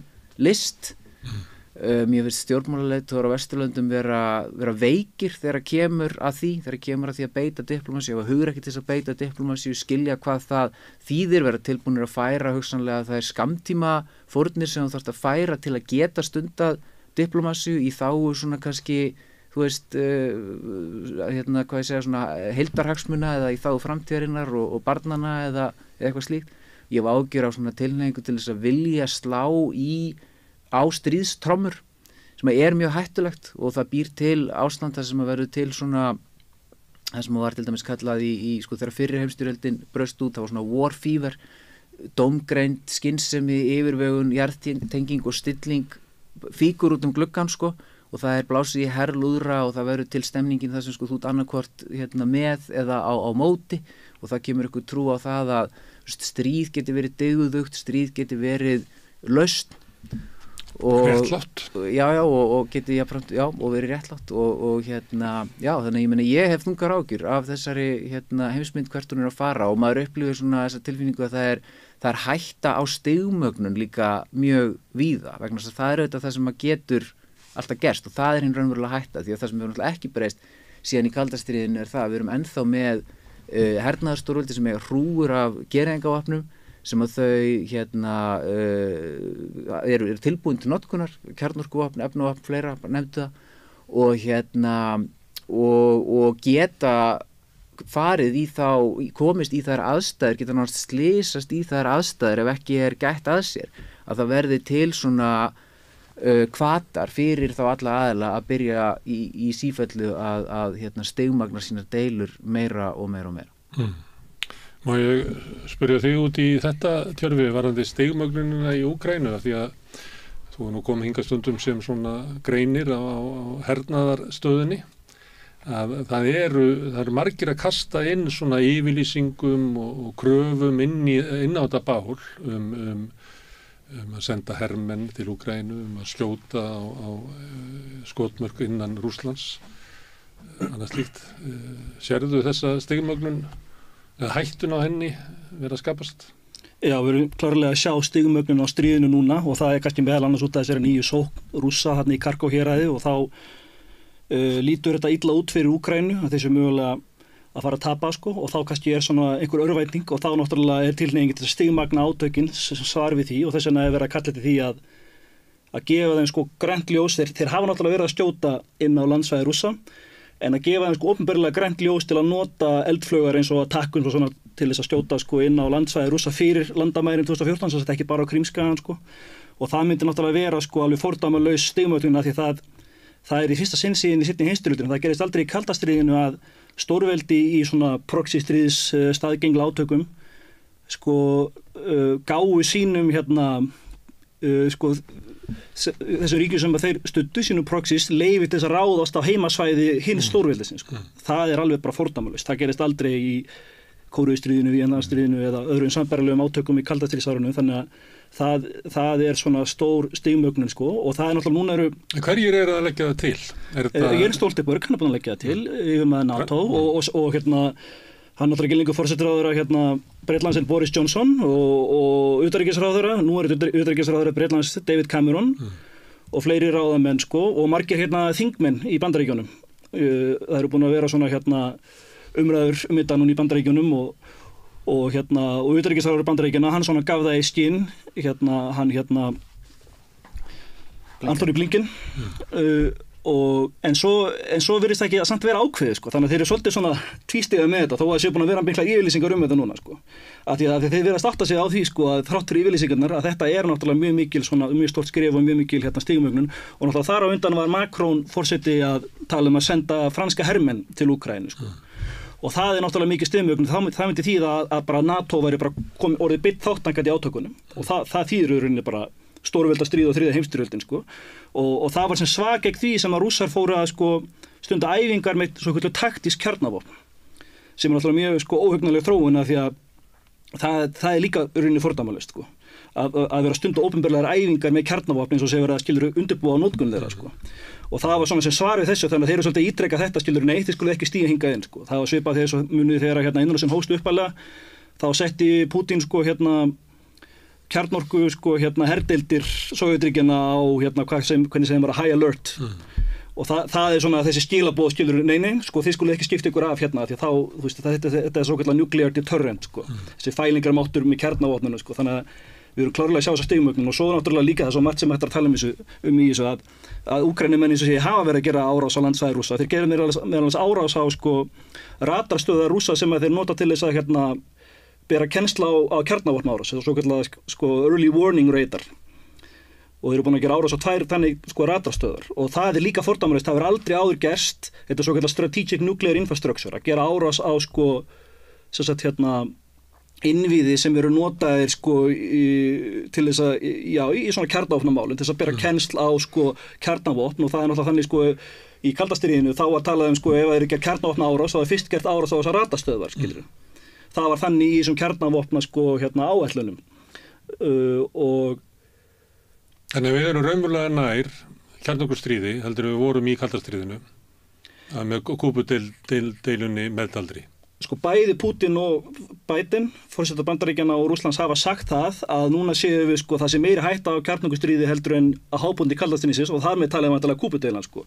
Þeir hafa báðir sagt það, vissulega var náttúrulega Kúbudeilan, hún var mjög skeri sko, mjög ógnileg, en þetta er náttúrulega miklar yfirlýsingar og ég meina og þeir átta sig á þessu, og svo eru náttúrulega hérna vísindamenn eins og hérna Bulletin of Atomic Scientist, það eru hérna sko kjarnorkuvísindamenn og aðrir sérfræðingar sem að halda út í tímarit þessi mál, og þeir eru líka fjallum út á varaviss og segja og þó náttúrulega dómstagsklukkan og vísirinn sem að þeir halda úti sem að er einhvers konar mælistika á þetta á þessa hættu, og þar hefur vísinni verið færður nær miðnætti heldur nokkuð tíma fyrr sko og einmitt í tengslum við þetta, þannig að þú veist, þetta er það sem ekki bara sko sumir þjóðarleiðtogar benda á eins og Biden og Putin hafa gert og verið að skilja átta sig á þessu, líka eru sérfræðingar að tala þetta og vara við þessu, og ég á að gera því það er voða lítið þetta í sko umræðinni, þú veist, í meginlands fjölmiðlum eða þú veist stjórnmálamenn, margir stjórnmálamenn hér á landi í Evrópa, Vesturlöndum, þeir gera lítið úr þessu sko.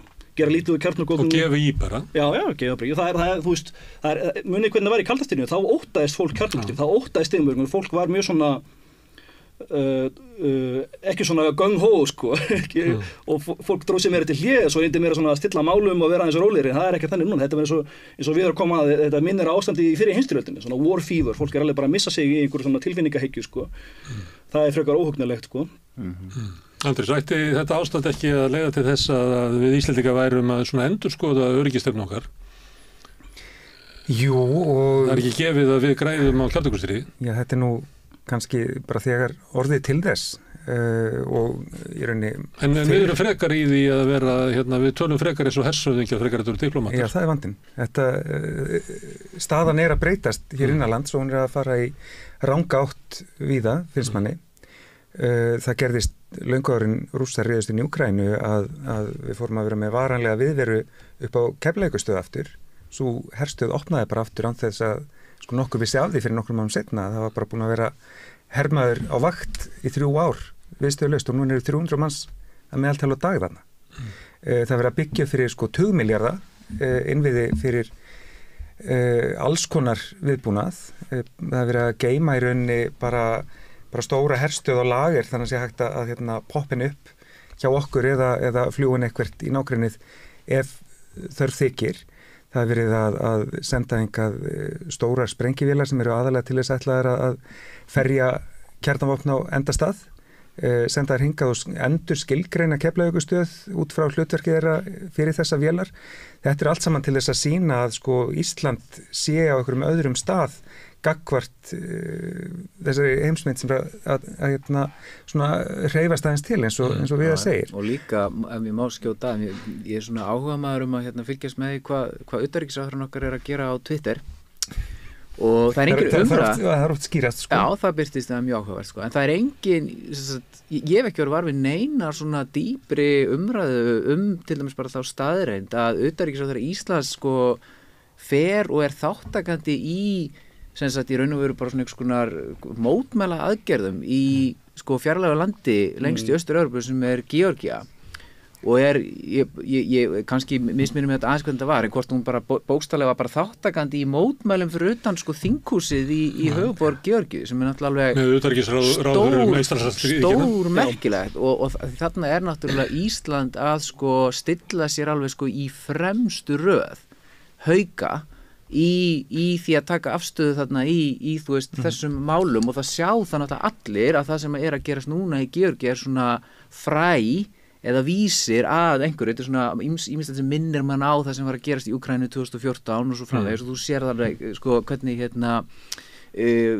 ríkin hópa sér í kring tilbúin til þess að ætla að fara að hafa afskipti af innanríkismálum til þess að toga stjórnmálinn í Georgíu í eina átt frekar en aðra, sko. Þú voru beinleins að kalla eftir stjórnarskiptum, sko, af því að þessi ríkisstjórn sem er núna við völd og þessi flokkur sem núna við völd, þau vilja meina að þetta sé svona sem hallast meira á Rússlandi sko. Já. Þannig að þú veist, þau voru beinlínis þarna á torginu í Georgíu að kalla eftir stjórnarskiptum. Getið ekki myndað ykkur ef að segjum utanríkisráðherra Rússlands eða Kína kæmi hingað og væri hérna á Austurvelli að kalla eftir stjórnarskiptum. Og þetta má svo bera saman við sko aðgerðir og afstöðu og kannski bara yfirlýsingar á Twitter varðandi sko Palestínu sko, það sem er eiga sér stað sko þjóðarmorð sem er með stuðningi bandalagsríkja Íslands og svo framvegis og ég menn ekki fyrir utanríkisráðherra okkar þangað til þess að mótmæla því, heldur fyrir til þess að mótmæla sem sagt bara kosningum innan þingsins í Georgíu.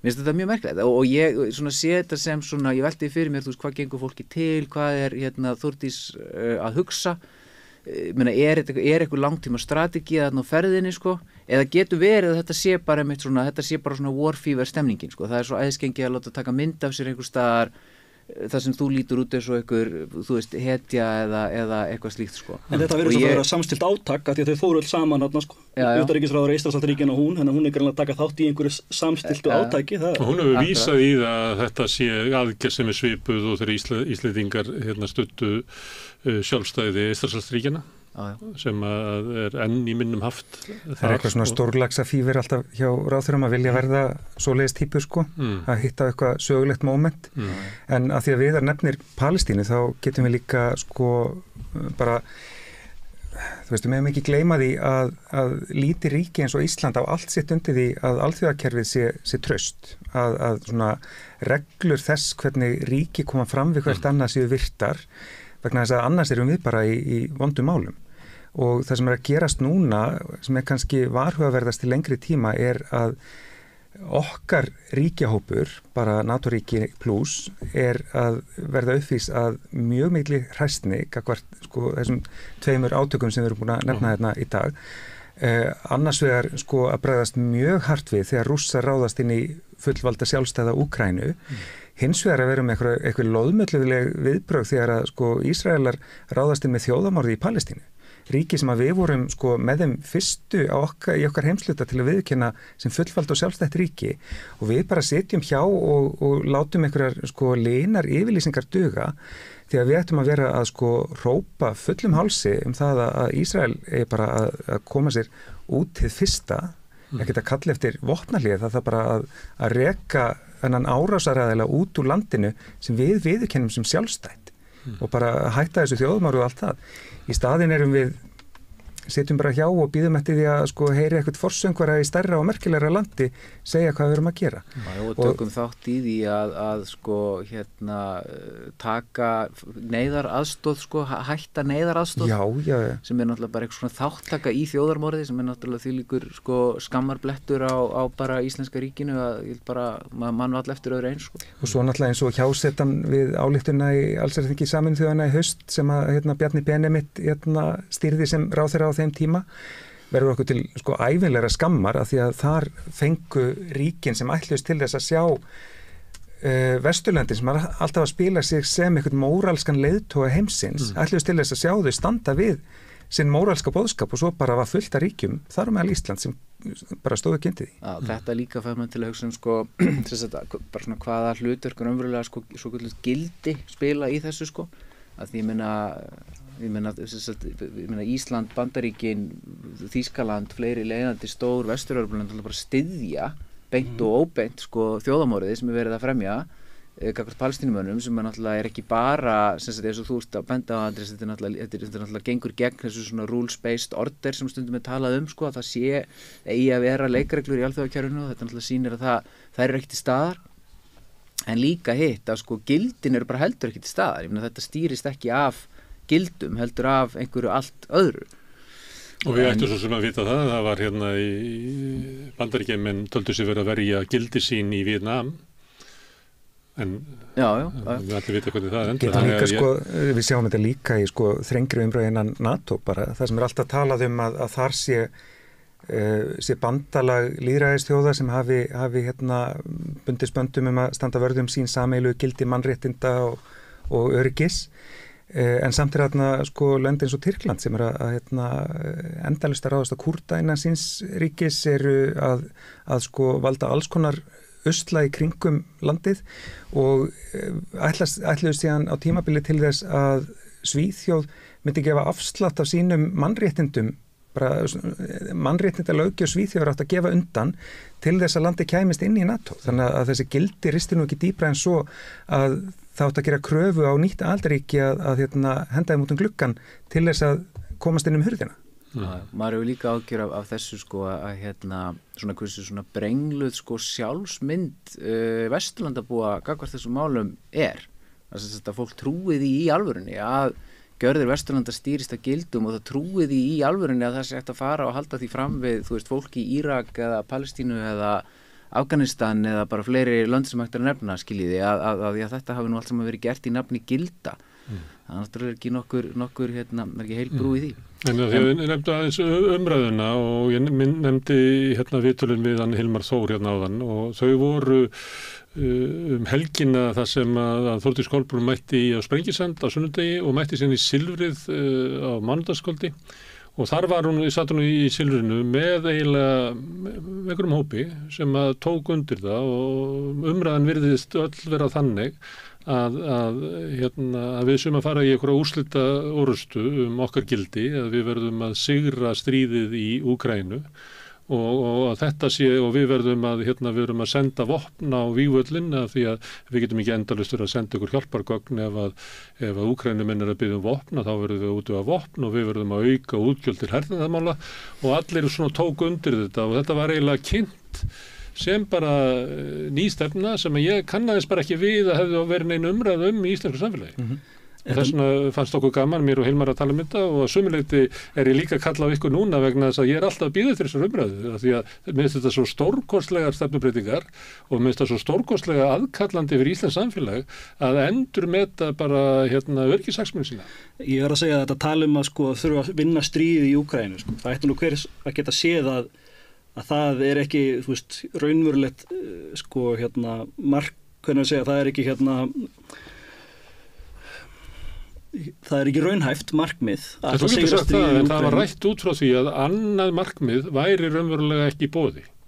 Já, fyrsta lagi er það ekki raunhæft markmið. Það þetta minnir mig mjög á sko á tímum Víetnamstríðsins þá sem töluðu fyrir því að við verðum bara að vinna stríðið. Við verðum bara að senda meiri hermenn, senda meiri hergöng og vinna stríðið. Eða fyrir heimsstyrjöldinni. Það er verið að senda heila kynslóð ungra manna til að deyja í skotgröfunum ár eftir ár og það er einhver hershöfðingi sem heldur að segja já, við verðum bara að halda áfram, við verðum að vinna. Skilurðu? Þetta er náttúrulega bara sturlun sko. Má ég spyrja þetta, þetta er spurning sem ég veldur rosalega mikið fyrir mér og ég var forvitin að heyra hvað þú segir það.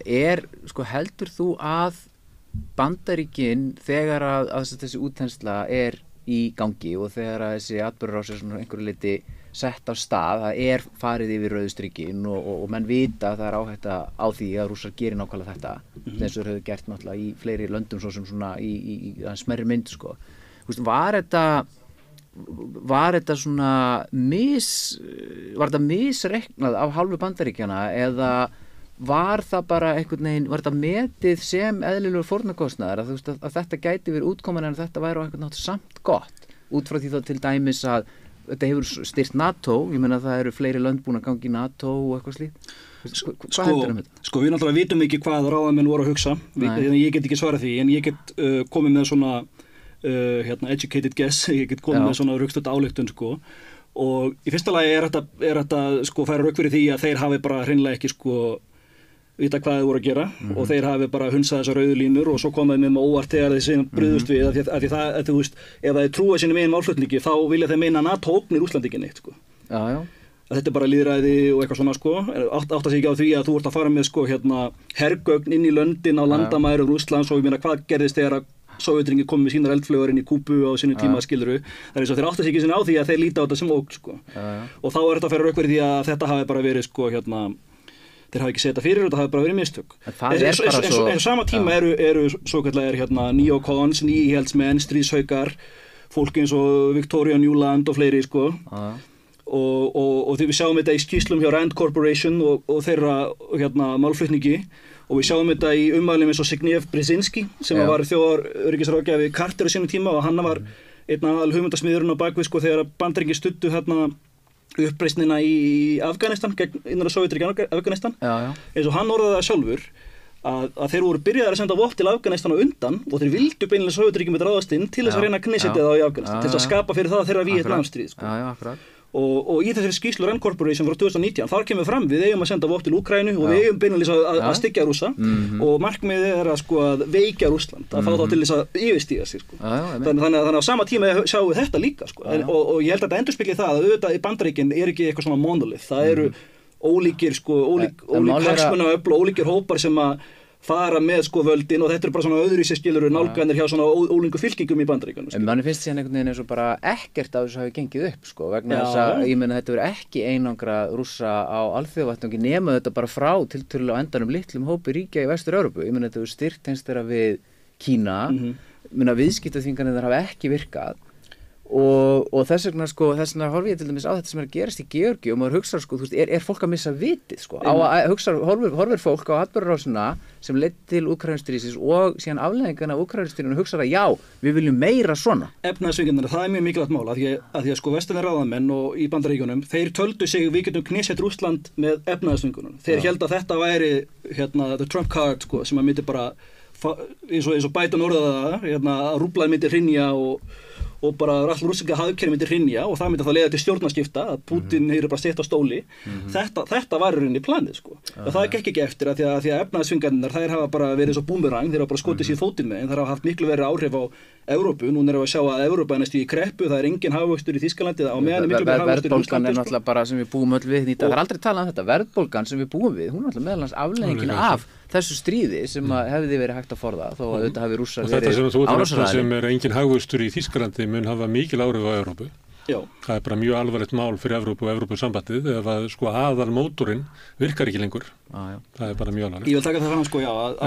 Má ég skjóta inn einu að því að eitt sem að ég held að ég hefði rétt við Hilmar væri það að það eru menn í Bandaríkjunum sem líta á það sem öryggishagsmuni Bandaríkjanna að kljúfa á milli Rússlands og Evrópu. Að það sé bara góður kostur að það sé engin möguleiki á því að Rússland sem að hluta Evrópu geti orðið að einhverju veldi sem að mögulega einhver tímann í framtíðinni geti ógnað Bandaríkjunum. Þetta eru náttúrulega ekki hagsmunir Evrópu. Það verður aldrei friður í Evrópu nema sé friður á milli Evrópu og Rússlands. Enda voru sko mið Evrópuríkin, sérstaklega Þýskaland, náttúrulega mjög treg í taumi með þessar stigmagnanir sem áttu sér stað af hálfu Bandaríkjanna í aðdraganda í Úkraínustríðsins, klárlega. Og höfðu bara mikla tapa, sérstaklega varðandi náttúrulega gasviðskiptin og fleira og þetta var náttúrulega bara búið að normalisera mjög miklu leyti tengslu við Rússland. Mikið bara viðskipta samstarf og maður veit ekki hvað og hvað, sko. Þannig að maður eftir í svo sem víðar, ég meina Rússar voru strategic partnerinn í NATO þannig að þeir réðust inn í Krímska. Þannig að fyrir bara 10 árum þá voru rússneskir hersöðingjar að vafra ganga höfustu á NATO bara sem vinir og félagar. Og Rússar voru ákafðir að bjóða fram, sko, samstarf til dæmis í stríðinu gegn hryðjuverkunum, þú veist, á sínum tíma, sko. Þannig að það er einhvern veginn dálítið svona aldrei magnað, sko, af hverju þurfti það að gerast, að það yrði allt innu til heimsmynd þar sem að við erum farin að endurupplifa, sko, í raun og veru þessar bara ógnir kaldastríðsins og hættuna á því að það geti brotist hérna út sko, já, kjarnorkustríð. En sko, þetta Ég er að spyrja, hver er það sem eru hag af því að kljúfa á milli Rússlands og Evrópu? Þetta hefur verið, sko, þeirra markmið Bandaríkjanna frá upphæfi og beinlýst tilgangur NATO. Það er eins og Lord Ismay orðaði það sem að fyrsti Secretary General yfirmaður NATO að sko tilgangur NATO er að halda Þýskalandi niðri, Rússunum úti og Bandaríkjunum inni. Og það er að því að sko það þykir þjóna hagsmunum sko Bandaríkjanna og svo eru þeir í Evrópu sem telja þjóna hagsmunum Evrópu líka og við getum skoðað hvort það sé rétt eða ekki, sko. En hugmyndin er svo, sko, að En í ástandinu þá fáður þeir þetta allt saman. Í ástandinu í Bandaríkjunum þá fáður þetta allt saman og þess að Þýskaland er í lamassessi. Já, hugmyndin er svo, sko, að Bandaríkin hafi þá, sko, ítök í Evrópu og það heitir svo kallar þessi Atlanticism, þessi Atlantic stefna, sko. Það séu náin samskipti milli, sko, Vestur-Evrópu og Bandaríkjana og þau séu saman í bandalagi og þá einhvern veginn, sko, útilokið það Rússland að því ef Rússland kemur inn og náttúrulega sko Bandaríkin hefur með Atlantshafið og Rússland er sko nágranni í Evrópu og það eru landtengingi þar á milli og það er miklu ódýrara að flytja sko eins og orkuauðlindir og svoleiðis olíu og gas þar á milli þannig að það hefur svona tendens til þess að verða náið samband þar sko og það er líka langsaga þar á bakvið. Mér er að segja sko við sáum að Þýskaland nasismans og Sovétríkin, áður en þeir fóru í stríð, þá voru þeir að stunda heilmikið viðskipti og Rússland var að flytja mjög mikið af olíu og svoleiðis til Þýskalands meira sér á þeim tíma, sko. Þannig að það er löng saga á bakvið, sko, þessi tendens, sko, Þýskaland sérstaklega á Rússlands til þess að komast nær og nær efnahagslega. Og þess vegna hefur markmið hjá Bandaríkjunum alltaf verið að, sko, reyna að halda þeim frá hvorum öðrum og núna nýlega, sko, áður en að þessi nýlega krísa braust út og Nord Stream skemmdarverkið og það allt, þá voru, sko, ráðamenn í Bandaríkjunum Condoleezza Rice sem voru utanríkisráðherra, þeir voru alltaf að tala sko, að við megum ekki leyfa Rússlandi að vopnavæða gas, við megum ekki leyfa Evrópu að verða háð Rússland fyrir gasi. Þetta var lengi umræða hjá þeim og eins og sé, það var alltaf verið þetta markmið þeirra, sko, að reyna að halda Þýskalandi og Vestur-Evrópu að reyna að aðskilja og hvers vegna. Og þetta er svokallað geopolitics, sko. Og hugmyndin er svo að ef að Rússland og sérstaklega Þýskaland, en þetta náttúrulega við bara Evrópa almennt, ef að Rússland og Þýskaland, Evrópa og Rússland byrju sameinast, þá það nýr póll sem yrði öflugir og getur skákað yfir á þeim Bandaríkjanna. Það náttúrulega hugmyndin. Og á sama tíma líka, sko, að leyfa ekki, sko, Rússum að gangi bandalag við Kína þess að þeir hafa gert, sko. Þannig að og segjum, sko, ef að sko öll Evrasía samið, segjum að Evrópa, Rússland, Kína yrðu einhvern veginn, sko, saman í bandalagi, þá yrðu Bandaríkin bara eitthvað sideshow. Það bara, þú veist, eitthvað lítil að því að sko Norður-Ameríka sem miklu minni íbúar, miklu minni auðlindir heldur en öll Evrasía, sko. Þannig að þetta er svona þessi hugmynd að Bandaríkin þurfa einhvern veginn að hafa fótinn og erum alltaf með fótinn í Tævan, í Miðausturlöndum og þarna í Vestur-Evrópu, sko. Og þeir vilja ekki láta ýta sér út af meginlandi Evrasíu. Það er það sem þetta snýst sko. En samt sem aðra, eins og vorum að nefna alltaf afleggingin af Úkraínu átökunum svo einmitt að ýta Rússum í raun og veru frekar að Kína, sem er náttúrulega ótrúlegt, sko.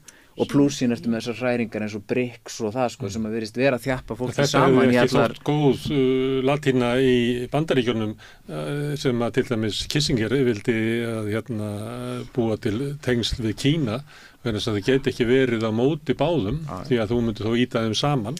Það var eiginlega stefnan var svo að Kína og Rússland mættu ekki verða bandamenn. En þetta náttúrulega er einmitt svona dæmi þessa svona diplomasíu sem einhvern veginn bara eins og að sé búið að úthýsa í dag, sko. Og ég ætla aðeins að líka kommenta á eitt af því þú varst að spyrja hver græðir á þessu. Ég hef líka spurt mig mjög, bara hvaða valdablokkir eru það í heiminum sem telja sig vera að græða á svona atburðarás eins og þessu sem er að gerast í Úkraínu og til dæmis þá líka því sem er að gerast í Palestínu. Og ég held að eitt sem að hefur gerst er að svona bara sko innanríkis pólitík í Bandaríkjunum og bara þessi svona skammtíma sjóndeildarhringur, sko, sem er bara næstu kosningar, er farið að ráða meiru og meiru á kostnað, sko, stærri hagsmuna og á kostnað meiri langtímahugsunar. Og ég held að í kaldastríðinu hafi, sko, stefnumörkun í utanríkismálum í Bandaríkjunum verið meira svona vernduð frá þessu. Þú veist, það tíðkaðist ekki að forsetar kæmu endilega svona bara einhvern veginn æðandi inn í utanríkisstefnuna, skilur, og væri að breyta henni bara drastíst, skilur, dag frá deg. Þeir upplöfu það sem skildu sína að utanríkismálum væri ekki vettvangurinn til þess að vera að slá sig til riddara. Og það er til dæmis það sem að, sko, John F. Kennedy gerir í Kúbudeilunni, sem er bara í raun og veru saga sko, svona sigur ákveðina svona diplomatískra nálgunar. Því það voru þetta margar háværar raddir í Bandaríkjunum sem gagnrýndu alltaf, sko, John F. Kennedy fyrir að vera ekki nógu harður. Margir hersöðingar sem að vilja beita afli. En John F. Kennedy, sko, hann tekur það ákvörðun að það sé hið rétta sögulega moment í Kúbudeilunni sé að þú veist, de-eskalera, og hann færiði ákveðna fórnir til þess að það væri hægt. Það er svona ekkert alltaf partur af sögunni sem er sögð, en þeir færðu til eldfljóðna sínar í Austur-Evrópu og Tjörfi getur betur en ég, sko, en það voru færðar fórnir til þess að væri hægt að halda friði. En þetta er eitthvað sem að virðist vera ekki gert í dag, og það sem maður sér þvert á móti vera að gerast er að, sko, innanríkispólitíkin í Bandaríkjunum er farin að stýrast til mikið af því hver getur, sko, verið herskáastur og slegið sig mest til riddara og jafnvel, sko, alið mest á einhverjum svona óábyrgum ögrandi og jafnvel svona paranoid málflutningi sem sagt önnur ríki og þeirra hlutverk og stöðu. Þetta er jafnvel orðið verra heldur en var í kaldastríðinu. Ég meina, höfum það í huga að, sko, demokratar keyrðu sína kosningabaráttur bara nær alfarið á gjörsamlega glórulausri óstuddri samsæriskenningu það að Rússar hafi stólið kosningunum í Bandaríkjunum eða eitthvað álíka. Talað að skipta sér af kosningum Bandaríkja. Fjarstæðukennd samsæris bullkenning. En þetta keyrði í alvörinni pólitík demokrata og einhvern veginn svona, þú veist, svona vippa þetta upp, að þetta sé við sem öll einhverju stórkostari hættu af því að Rússarnir séu farnir eitthvað að brjótast inn í atkvæðatalningavélarnar okkar og eitthvað svona. Við erum bara að sigra það núna, annars munum við brjóta niður heimsveldið okkar. Og ég held alltaf meira að segja, þetta hljóma kannski asnalýs, ég fann að dásama fyrir Bandaríkjaforseta, en ég ætla bara að nefna sem dæmi og líka þá varandi Ísrael og Palestínu. Til dæmis Ronald Reagan upp úr 1980 þegar Ísraelar voru að ráðast inn í Líbanon, sem vakti mikinn óhug og svona var mjög ógeðfellt. Þetta voru hörmungar eins og til dæmis fjöldamorðin í Sabra og Shatila flóttamannabúðunum í Beirut sem vöktu viðbjóðum allan heim. Ronald Reagan þorði að stíga fram og segja við Ísrael, nú hættið þið þessu. Og hann líkti því sem þeir voru að gera í Líbanon við helförina. Þetta on record ummæli frá þáverandi forseta Bandaríkjanna. Þetta óhugsandi í dag, algjörlega óhugsandi í dag vegna þess að þetta eitthvað sem hefur breyst. Leiðtogar þessara stórvelda sem við eigum svona mikið undir, þeir virðast vera í vasanum á einhverju svona óábyrgri skamtíma hugsun hlutina sem á endanum. Þú veist eiginlega að halda þig fram að þriðja heimsstyrjöldin byrjuð því að hún byrjar í hugarfarinu og hugarfarið hefur heltekið alla valdastéttin í Bandaríkjunum og í Evrópu. Og það stjórnast jafnvel af ótta stjórnmálaleiðtoga í Bandaríkjunum við það að missa einhverja stuðning, einhverja lobbyhópa eða þeir eru á atkvæðaveiðum og þetta eru þeir að gera á kostnað öryggis okkar allra. Andrés, ert þú ekki í nefnd á þinginu NATO? Jú. Hvað heitir svo nefnd? NATO-nefndin? Ég var að formaður Íslandsdeildar NATO-þingsins. NATO-þingi svona, hvernig á að lýsa þið, þetta er einlega kaffiklúpur þingmanna úr aldaríkinum sem var stofnaður svona 5-6 árum eftir að NATO sjálft var stofnað. Þannig þið eru ekki að ræða saman og endurmeta öryggishagsmuni okkar, veltaði fyrir hvort að öryggishagsmuni okkar og Bandaríkjanna farið saman? Fundirnir eru erlendis. Þetta er svona alþjóðavettvangur þar sem að mætast helstu haukar þjóðþingana og svo ég og nokkri aðri svona... Þú sendur fyrir hönd Íslands til þess að vera... Ég er einn af þremur, já. Og við erum nokkur í þessum hópi sem erum að reyna svona að koma einhverjum öðrum áherslum að í umræðina því að þetta er rosalegur echo chamber á þessum vettvangi, getur eitt ímyndað ykkur. Þarna er allt fólkið sem er að lobbyera fyrir meiri hernaði í heimalöndum sínum, bara komið í sal til að ræða hvað þetta sé nú allt frábært. Og það er mjög sterkt eins og þegar eitthvað gerist að þá heyrum við utanríkisráðherra allra Evrópuríkjanna mæta viðburðunum með sama orðalagi. Já, það tekið eftir þessu, þetta er bara aftur og aftur gerist það eins og það sé bara einhver lína sem er lögð þvert á sjálfstæð þjóðríki þar sem allir koma bara með sömu línuna. Já, og ég held að það líka litist af því að þessi ráðherrar eru alltaf úr svona svipuðum flokkum í öllum löndum. Það er alltaf einhverjir sjálfstæðismenn sem stýra þessu ráðuneyti í öllum löndum. En þegar þú segir sjálfstæðismenn, þetta eru frjálslindir, þetta eru oftast bara þeir sem eru svona nær miðjunni ef eitthvað er. Getur nú alveg verið. Sumstaðir er þetta náttúrulega bara í Þýskalandi, þetta græningjar sem eru með bara lang mestu svona hernaðar hyggjuna. En varnarmálaráðherrann er ekki græningi í Þýskalandi? Nei, auðvitað ekki svo. Já, þannig að þetta er, í flestum löndum er náttúrulega búið að skipta þessu í sundur, þannig að mestu haukarnir geta verið varnarmálaráðherrar. En þeir sem eru á bremsunni gagnvart þessum málum, það eru náttúrulega bara oft frekarflokkarnir sem eru enn lengra til hægri. Það er náttúrulega merkilegt að fylgjast með því. Það er svona eins og að þeir kannski taki svona sína fyrirmyndir einhverju leiti kannski frá svona einangrunar stefnuhugmyndum frá Bandaríkjunum eða eitthvað slíkt Já, svona hægri populistar, því þeir vilja meina við erum bara að hugsa okkur hérna heima, við erum ekki að skipta okkur að út í heimi og eins og segir vinstriflokkarnir líka, þeir eru alveg miklir ef ekki meiri NATO-sinnar. Og við sjáum það til dæmis Samfylkingin hér á Íslandi og þessi sósíaldemókrataflokkar í Evrópu, græningjar, Annalína Baerbock að þeir eru alveg bara. En ég meina, ég veit ekki hvort ég tóku eftir því, var í einhverjum af þessum forseta umræðu þáttum að þá kemur til umræðu þarna þetta með vopnasendingarnar til Úkraínu og mér fannst það reyndar áhugavert að sjá í þeim panel, ég fekk ekki þessa tilfinningu sem þú varst að lýsa, Smári, að allir séu sko, vilji ganga sér lengst í hernaðinu vegna sem ég fannst það áhugavert að þar voru forsetaframbjóðinni greinilega svona... Það er ekki fullur á flokkana. Nei, ég veit, en það leiðir fólk sér að vera ansnúið þessu. Baldur, Halla Tómasar. Meira að segja Baldur Þórhallsson var tilbúinn að vera svona einhvern veginn aðeins að bremsni kvarta þessu. En hver var það sem var helst að bera blaka þessu? Það var Katrín Jakobsdóttir. Sem var svona minna á það að við værum nú ekki hlutlaus þjóð og minna á það að við hefðum nú skildum að gegna gagnvart NATO og eitthvað svona. Og þetta er nú aðeins öðruvísi fyrirgefið en hefði verið fyrir kannski 20-30 árum í tíð Alþýðubandalagsins að þá hefði formaður þess arms komið og verið svo sem einhvern veginn svona helst að bera blaka af beinni þáttöku Íslands í einhverjum, þú veist, hernaðarátökum sko. Og þetta er einmitt að því við vorum að tala umræðina á Íslandi áðan, þá þetta er svo áhugaverð tvist að sko þegar við vorum að gagnrýna það að Ísland var að leggja beina fjármuni í enn vopnakaupasjóð til Úkraínu að þá talaði utanríkisráðherra eins og við varum bara í einhverju rugli, þetta var engin stefnubreiting, þarna væri bara verið að gera eitthvað sem hefði hvort hefði verið gert í langan tíma.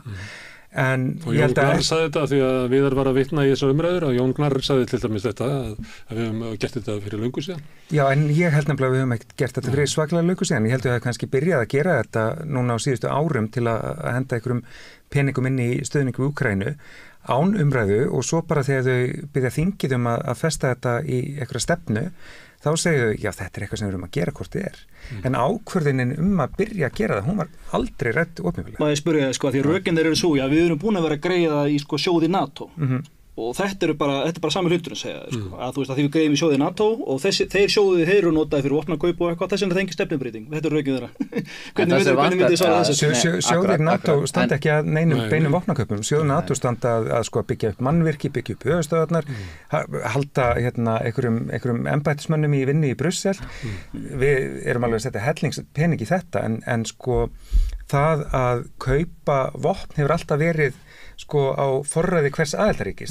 NATO sjálft kaupir ekki vopn, það eru aðildarríkin sem gera það og leggja síðan þá... Og þetta er ákveður sem við tökum, þetta er að við kaupum vopna þegar við viljum kaupa vopn. En talandum sko stefnu... Við getum alveg sendt hjálpargögn og gert hvað sem eins og við hefum gert hingað til. Og við erum líka svo lítil í þessu samhengi að sko við getum komið með heilmikið framlag sem myndi nýtast vel en væri á einhverjum borgaralegum forsendum. Það er búið að nefna sko landhelgisgæsluna að hjálpa við sprengjulegræfingar eða eitthvað svoleiðis. Eins og við erum reyndar að gera. Já, og þú veist, það er bara gott dæmi bara mjög konkrétt og þarft framlag til Úkraínu. En má ég segja eitt bara með stefnubreitingar, það er líka eitt sem ég held að fólk átti sig almennt ekki á og það er stefnubreitingin á vettvangi NATO.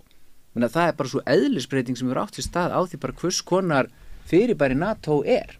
Vegna þess að sko þegar að Ísland gengur í NATO og þessir áratugir sem líða þarna í kaldastríðinu, þá náttúrulega er þetta megin hugmyndafræði NATO er þetta svona deterrence, þú veist, og það má færa rök fyrir því að svona strategía NATO hafi ekkert endilega verið aggressív. Hún gekk út á það að svona halda þessu fræga ógnarjafnvægi kaldastríðsins þess var gætt einmitt að láta átök ekki eskalera fram úr hófi og svo framvegis. En hvað gerist eftir lok kaldastríðsins? Það sem gerist þá er að NATO byrjar að vera árásaraðili í stríðum sem það var aldrei í kaldastríðinu. Þetta er algjör bara megin breyting og eðlisbreyting á því hvers konar fyrirbæri NATO er. Það er NATO sem að fer inn í Júgóslavíu 99 með loftárásum. NATO fer inn í Líbíu 2011 sem er sko reyndar ótrúlegur bara viðburður sem er allt og lítið rætt og tekur þátt í innrásin í Afganistan og svona mætti lengi telja og það þetta líka þýðir að þegar maður er að velta fyrir sér sko hvernig bregðast sko þú veist ríki heims við því þegar að NATO er svo að færa út kvíarnar og þenni sig út eins og NATO er búið að vera að gera í Austur-Evrópu þá náttúrulega hljóta þau ríki að spyrja sig býtu hvað hefur NATO gert? Skilur, ef þau ætla að fara að reyna átt þess að því býtu hvers konar fyrirbæri er þetta, munuðu þau hlusta á einhverjar ræður það að þetta sé friðar- og mannréttindabandalag eða munuðu þau horfa á það hvað NATO hefur raunverulega gert í sambandi við hernað sem er akkurat þetta að ráðast inn í ríki. NATO er árásarbandalag. Þegar fólk velti fyrir sér býtu af hverju óttast Putin NATO, þetta bara lýðræði, það ætti að sjá sko hvað NATO gerði í Líbíu, steypti Gaddafi að stóli. Það var náttúrulega skilaboðin sem að NATO sendi og sem að sko menn eins og Putin tóku mjög mikið mark á sko. Ok, þú veist, þeir vilja bara, þú veist, náttúrulega Putin er yfirlýstur óvinnur þeirra og eins og Gaddafi var, sko, og það braust út borgarastyrjöld í Líbíu og það var svona, það var það ekki, öryggisráð Sameinuðu þjóðanna komst saman um að koma á, sko, no-fly zone en það var notað sem sko yfirskyn og réttlæting að loftherrir NATO urðu bara de facto sko loftherrir sko uppreisnaraðilana og fóru bara að varpa sprengjum á stjórnarherrin og á borgaralega innviði líka með það að markmið að steypa Gaddafi að stóli sko. Og þetta eru skilabúðin sem en samt var búið að semja frið við Gaddafi, manstu. Hann var ekki lengur vondikarni. Hann var búinn að reformera sig og hann var búinn að taka upp sko betri diplomatísk samskipti við Vesturlönd. Það skiptir enga máli. Þeir voru alveg staðráðnir í að steypunum á stóli. Þeir notuðu tækifærið af því að gafst. Þeir voru tilbúnir að taka tækifærið og fara með í sko blóðsúthellingar í þessu ríki sko eiginlega bara af því að bara tækifærið gafst. Það var ekki einu sinni partur af neinni langtíma strategíu, það væri eitthvað sérstætt prioritet að losa sig við Gaddafi og þeim tímapunkti sko. Það var bara tækifæri. Arabíska vorið kom og við getum og þú veist, og enginn hugsar afleiðingarnar eða skilabúðin sem verið að senda með því og þetta bara aftur þetta sem ég var að segja í byrjun, þetta er svona létt úðuga umgengni við hernað og við hernaðarátök og stríð sem að verða held ég bara eitt af okkar stærstu vandamálum í samtímanum. Þessi ofurtrú á því að vopn geti leyst vanda sem að bara því miður, það eru við þar. En aðeins varandi öryggishagsmuni Íslands, það sé að við erum svona veltaði fyrir okkur að það er þetta að fara rauk fyrir því að það séu menn í Bandaríkjunum sem að skilgreina þessum öryggishagsmuni sína að kljúfa á milli Rússlands og Evrópu vegna þess að þau vilja ekki að það rísi upp heimsveldi í öðrum heimsálfu sem getur ógnað þeim á sinni heimsálfu og þetta er bara þekkt og vitað. Síðan erum við með lönd sem að hafa eiga landamæri að Rússlandi og hafa sögu þar sem að Rússland hefur sko valtað við löndin aftur og aftur og aftur. Og þar eru menn sem og eru bara við völd sem að líta á það sem öryggishagsmuni sína, Eystrasaltslöndin, jafnvel Pólland, að eiginlega það verið engin friður eða þau geti ekki vænst friðar eða losna við þessa ógn sem að í austri fyrir en að Rússland bara brotnar niður, helst að sé að kljúfa það niður í mörg ríki eða eitthvað slíkt. Síðan erum við með utanríkisráðherra í Íslandi sem að talar það að Úkraínustríðið sé eiginlega úrslita atriði öryggishagsmuni Íslands. Að það verið að vinna Rússa á vígvellinu þar því annars öryggi Íslands ógnað. Það bara ekki þannig sko. Það mjög erfitt með að ná svo saman að við sem sameiginlega hagsmuni með Eystrasaltslöndunum eða Bandaríkjunum. Því að við erum bara með allt aðra hagsmuni. Við erum kannski með svipað hagsmuni og Írar sem ekki svona í NATO. Þetta minnir svolítið á hvernig sko Bandaríkin líta á hagsmuni Ísrael sem sína eigin, að við erum að líta á hagsmuni sko Eystrasaltsríkjanna eða annarra sem okkar eigin, að Bandaríkin, Ísland, Eystrasaltsríkin, þetta er alltaf sömu hagsmunir. Það ekki þannig. Öryggishagsmunir ríkja eru bara ólíkir eftir í hvar ríkin eru í heiminum, hverjir eru nágrannar þeirra. Það bara ýmisleg sjónarmið sem á því og þannig ég á erfiðleikum með að skilja það hvernig það gerðist að í íslensku umræðu og fór í gegnum þingið og NATO-nefndina og alla pólitíska umræðu. NATO-nefndin tekur ekki svona. Nei. En allt í einu bara það samþykkt í Silfrinu eða vikulókunum og það sem ég var að vísa í áðan að við eigum bara órjúvanlega sameiginlega öryggishagsmuni með Eystrasaltsríkjunum og Póllandi. Ég að benda á þetta sama rökvillan og ráðamenn í Bandaríkjunum gera þegar þeir líta á hagsmuni Ísrael sem sína eigin. Því auðvitað eru hagsmunir Ísrael og Bandaríkjana ekki þeir sömu. Þess vegna svona skrítið að Bandaríkin styðji við Ísrael eins og Ísrael sé bara 51. fylkið í Bandaríkjunum. En ég held reyndar að aftur þar sko, af hverju styðja Bandaríkin af hverju er Ísrael trýta nánast eins og þetta sé bara sko fylki í Bandaríkjunum, skilur það er bara að banna að gagnrýna þetta land og þeir með að stunda njósnir í Bandaríkjunum og veit ekki hvað, af hverju er þetta? Sko ég held á endanum sé það ekki endilega því það séu einu svona raunverulegir geopólitískir hagsmunir sem skýra í Miðausturlöndum heldur hagsmunir innanlands í Bandaríkjunum. Það eru miklu þrengri og miklu takmarkari og jafnvel bara miklu svona annarlegri hagsmunir sem að hafa með það að gera og ég held að maður verði að skoða svona hluti eins og bara stórfurðuleg bara hugmyndafræðileg ítök kristinna síonista í Bandaríkjunum sem er alltaf bara svona sértrúarsöfnur. Ég meina þetta er bara þeokrasía hálfgerð sko. Þetta er bara svona, sem að vegur alveg óbúslega þungt í þessu og það er kannski svolítið íkt dæmi en ég held aftur þegar við erum að tala um þetta svona hagsmunamat ég held í alveg að við erum með stjórnmálastétt sem er bara skipuð skammsýnum, fáfróðum og hégómlegum einstaklingum sem eru bara að hugsa um það mér langar að birtist mynda mér á Twitter þar sem ég lít út fyrir að vera hetja í einhverju mikilvægu sem skiptir máli sem er náttúrulega mjög svona aðlaðandi í svona þessum kannski svolítið svona dauflega veruleika stjórnmálan á Vesturlöndum, það sem er náttúrulega bara tómhyggja sem að, þú veist, ríður húsum. Það er ekkit, þú eru alltaf að vera ósammála nokkuð skapaðan hlut, það er þetta kapplaup bara miðjuna og allir eru eins og, ég meina, stríð þegar rosalega svona aðdráttarafl. Þá getur verið hetja, sko. Þá getur stegið til riddara og svona risið einhvern veginn upp. Og þetta eru svona hvatir sem ég held að skipti bara því miður mjög miklu máli í því hvernig að við, hvernig stjórnmálstéttin okkar er að umgangast þetta. Þú veit að draga upp þá mynd að svona bara öryggi okkar og frammi fyrir hættu á kjarnorkustyrjöld séu höndunum á einhverjum bjánum. Ég tel að svo sé, já. Og ég meina skoðum veltum fyrir eitthvað sem er að gerast í Austur-Asíu. Það eru núna ákveðnar svona vílunur líka sem eru, það er Tævan sem er oft nefnt sem svona dæmi sem er kannski geti orðið svona púðutunna eins og Úkraína. Og það er verið að kenna okkur að Kína sé óvinur okkar. Já, passar það við öryggisstefnu Íslands að Kína sé óvinur okkar? Já, góð spurning. Punkturinn er nefnilega þessi, sko, það sem að sum lönd í Suðaustur-Asíu eru farin að gera er að haga sinni diplomasíu bara þannig, við ætlum bara að halda hér öllum möguleikum opnum. Við ætlum bara ekki að láta skipa okkur í eina sveit frekar en aðra. Við bara sjáum það næstu 20-30 árin, bara getur það vel gerst að það brjótist út átök eða stríð milli þessara stórvelda. Og í hvað stöðu viljum við þá vera?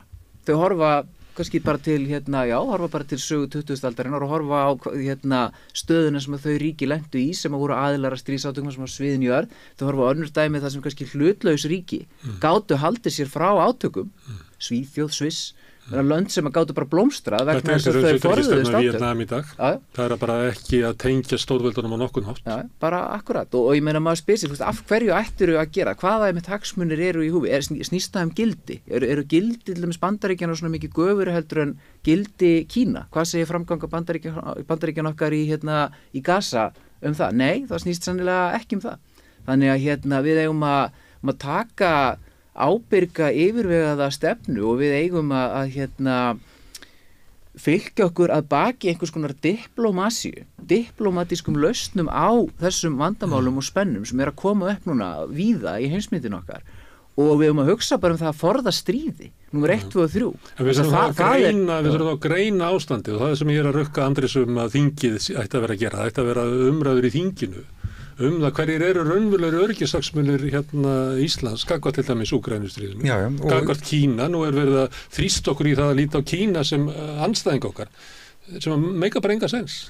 En það er náttúrulega, það er grunnpunktur sem er að auðvitað eru öryggishagsmunir Íslands að fordæma árásir inn í lönd, hvað sem árásaraðalinn er Rússland eða Ísrael. En herlaust smáríki sem við erum getum ekki fyllt þeirri fordæmingu eftir með neinu öðru en með diplomatísku lausnunum sem við erum að tala um. Við höfum svo margt fram að færa annað en byssur og kúlur. Það er ekki okkar framlega á alþjóðavísu. Þetta höfum við ekki verið að gera, okkar fulltrúar á alþjóðavísu hafa ekki verið að gera í þeim mæli sem við getum verið að gera. Við sjáum til dæmis að það eru 2 ár síðan að NATO uppfærði 10 ára stefnuplaggi sitt, Strategic Concept eins og það heitir, og það er til dæmis komið núna langu kapli mikilvægi kjarnavopna sem Supreme Security Guarantee bandalagsins eins og það heitir. Þar sem að maður sér ekki hvar NATO er að taka einhverja móralska afstöðu gagnvart kjarnavopnum sem er betri en nokkuð annað kjarnorkuveldi. Þarna hefði Ísland náttúrulega að mæta á fundina og segja, bara sorry strákar, við vitum að þið eigið þetta og elskið þetta, en við trúum ekki á þetta sem einhverju lausn. Það er bara brjálaði að ætla nokkuð tímann að líta á þetta sem verkfæri sem hún tekur upp ofan úr hillu og beitir. Þannig að við áttum okkur að við erum með ykkur í bandalagi, við erum til í að skrifa upp á þetta plagg, en við gerum fyrirvara við þennan kafla. Þú veist, bara vera með eitthvað smá ruggabáttum með eitthvað pínupons og þetta hefur náttúrulega átt að vera hægt með leiðtoga ríkisins úr flokki sem er á móti NATO-aðildinu. Það er náttúrulega að finnast eitthvað svigrúm til þess að gera eitthvað. En það er ekki, við erum einhvern veginn alltaf flinkast í krakkin í bekknum á þessum fundum. Flinkar en til dæmis Noregur. Og við erum herskári til dæmis eins og með lokun og sendiráðun í Moskvu og það látum stundum eins og við sem herskári heldur allir hinnir. Já, ég meina Noregur til dæmis þegar var myndið stjórn 2021 þá var sett inn í stjórnarsáttmálann að þau myndu fara að mæta á aðildarríkjafundi samning Sameinuðu þjóðanna bann við kjarnavopnum sem NATO hafði barist gegn á hæl og hnakka bara öll árin á undan að yrði veruleika og línan úr höfuðstöðum NATO mjög skýr að hérna, aldrei ekki eiga að tala að þessi nýji samningur sem snýst að sko banna vopn, hann sé bara rugl og við að halla okkur upp að gömlu samningunum sem snúast að leyfa ekki fleiri löndum að eiga þessi vopn. Ísland hefur tekið þessa línu svo alvarlega að okkar ráðherra dettur ekki einu svona í huga að mæta á þessa fundi, að meðan norski ráðherrann sendir fólk á þessa fundi og þau eru náttúrulega með snúð og þú veist, eru fúl og asnalega en þau mæta allavega og eru áheyrnarfulltrúar á þessum fundum eins og Þýskaland og Holland og Belgía hafa gert, fullt af NATO-ríkjum hafa mætt, Finnland og Svíþjóð mættu áður en þau voru urðu aðilar. Þarna gætu lönd svona næst okkur, þú veist, ég þori ekki eins og láta mig dreyma að Ísland gangi úr NATO einhverju náinni framtíð en sko meðan við erum þarna, þá getum við allavega reynt að hérna, breyta narratífinu eitthvað þannig að þetta sé ekki alltaf ekkotsember fyrir herskáasta liðið, heldur þurfið að líka þarna að vera eitt alltaf í vörð þegar kemur að því að hérna, til dæmis tala eins og að megi nota kjarnavopn. Já, ég held að NATO sé náttúrulega fyrst og fremst bara mjög hættulegur félagsskapur sko, sérstaklega þegar að það náttúrulega ljóst að NATO þetta bara stýrt af Bandaríkjunum og af þessum hagsmunum eins og þeir eru skilgreindir þar á hverjum tíma sem að því miður eru bara orðnir bara mjög skamsýnir og hérna og hættulegir og ábyrgir og ég held að tengist náttúrulega líka því að Bandaríkin eru þetta hnignandi heimsveldi. Það eitthvað sem við megum aldrei gleyma, sko. Það er búin að vera svona hægfara hnignun, kannski svona frá því kannski svona miðjan 8. áratuginn. Auðvitað var Bandaríkin haldið ákveðnum sess á ákveðnum vettvangi, meina þau eiga þennan heimsgjaldmiðil sem notaður í olíuviðskiptum og fleiri og þau náttúrulega hafa hernaðarlega yfirbyrði sína ennþá, en Bandaríkin hafa tapað sko efnahagslegum yfirbyrðum sem klárlega stjórn ekki lengur í iðnaði og það er farið að svona kvarnast verulega úr þessu forskoti sem að Bandaríkin höfðu eftir fall Sovétríkjanna, bara alveg verulega, það eru komnir hérna, ég meina Kína ætlar sér að eitthvað sess þar og það gerir Rússland líka og fleiri aðeila. Þá var Bandaríkin 40% af heimshagkerfinu, það er 20% í dag. Það sýnir svona hvað breytingin er. Akkurat, þannig að þá auðvitað bara eigum við að spyrja okkur, sko, ég meina, er þetta eitthvað svona, viltu vera borð í sko sökkvandi skipi? Það er bara eitthvað, bara spurning sem er bara að gera að spyrja sig. Og svo líka sko, ekki bara hnignandi efnahagslega, hernaðarlega líka. Bandaríkin hafa ekki unnið neitt stríð síðan í Víetnamstríðinu. Þau töpuðu Víetnamstríðinu, þau réðust inn í Írak og Afganistan og þurftu síðan að hafa sér þaðan á brott, skilur við, hafa ekki unnið neinn stríð, sem að sýnir að sko að þessi hugmynd að nota hernaðar afl til þess að leysa vandamálin gengur ekki, en samt eru þetta einu rættirna sem og líka hér á landi meira þess að þá er lausnin að nota bara meira afl sem láta alltaf eins og lausnirna séu hernaðarlegar í staðin fyrir eins og segir sko diplomasi eða einhver aðra lausnir sko. Þetta er svo furðulegt að þú skoða bara reynsluna, það er eins og þeir hafa ekki lært neitt af allri reynslunni, hrakfærnar eitt á eftir hverja öðru, það er þú veist Víetnam, Afganistan, Írak, ég meina getið nefnt mér eitthvað dæmi þar sem að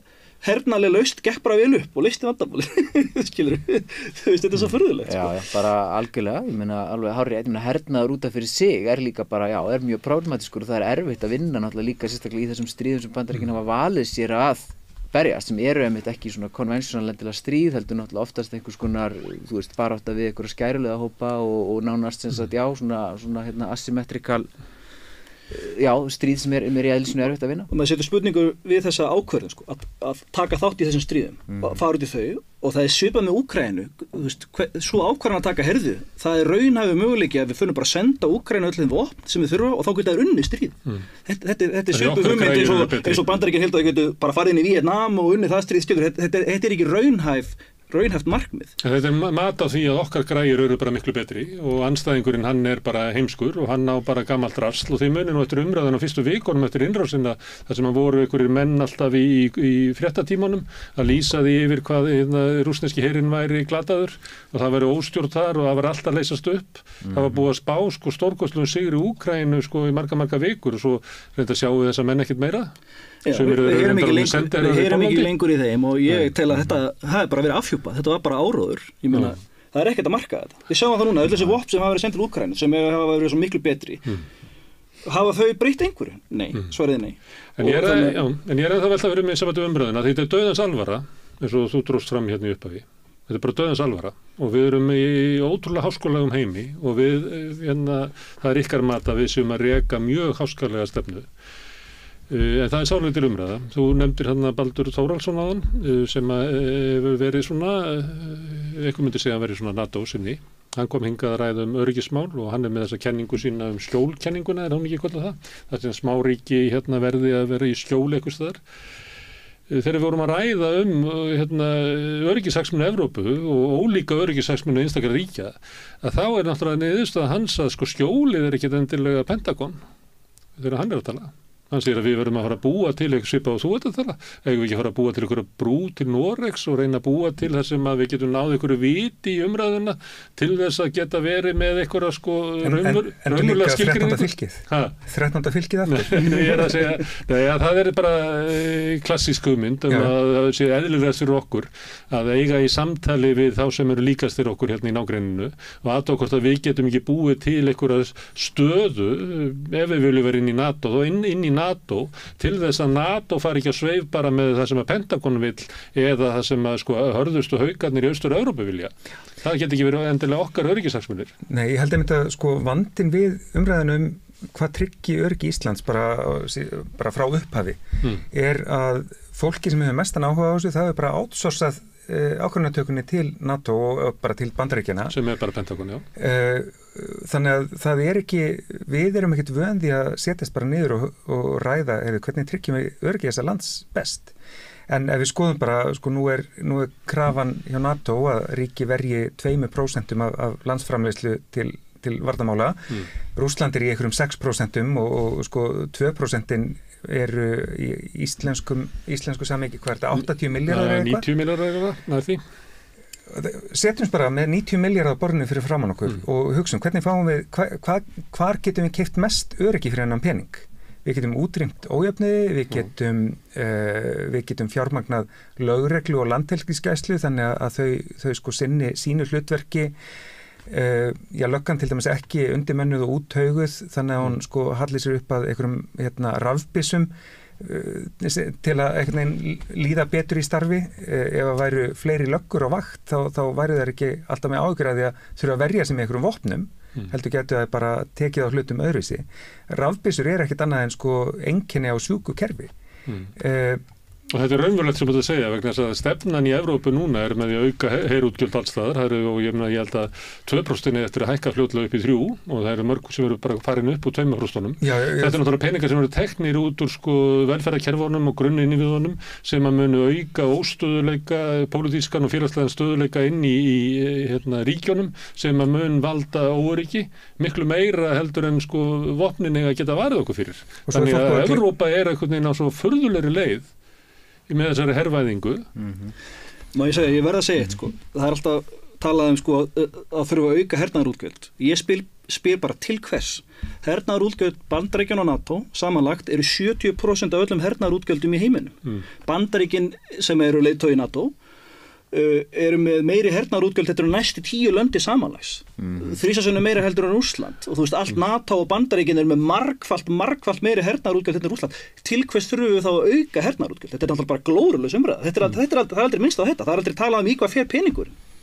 Akkur þurfum við svona mikið pening margfalt meiri heldur en anstæðingar okkar. Þetta er aldrei rætt. Þetta lýsir að tala sem kemur í silrið og ræði þetta og talar fyrir auknum hernaðarútgjöldum. Það segir þetta aldrei. Í hvað fer peningurinn og samt ekki hægt að vinna, stríðið í Úkraínu og svona. En svo náttúrulega hernaðarútgjöld eru líka það gleymist líka umræðinni. Í flestum ríkjum eru hernaðarútgjöld bara byggðaaðgerð.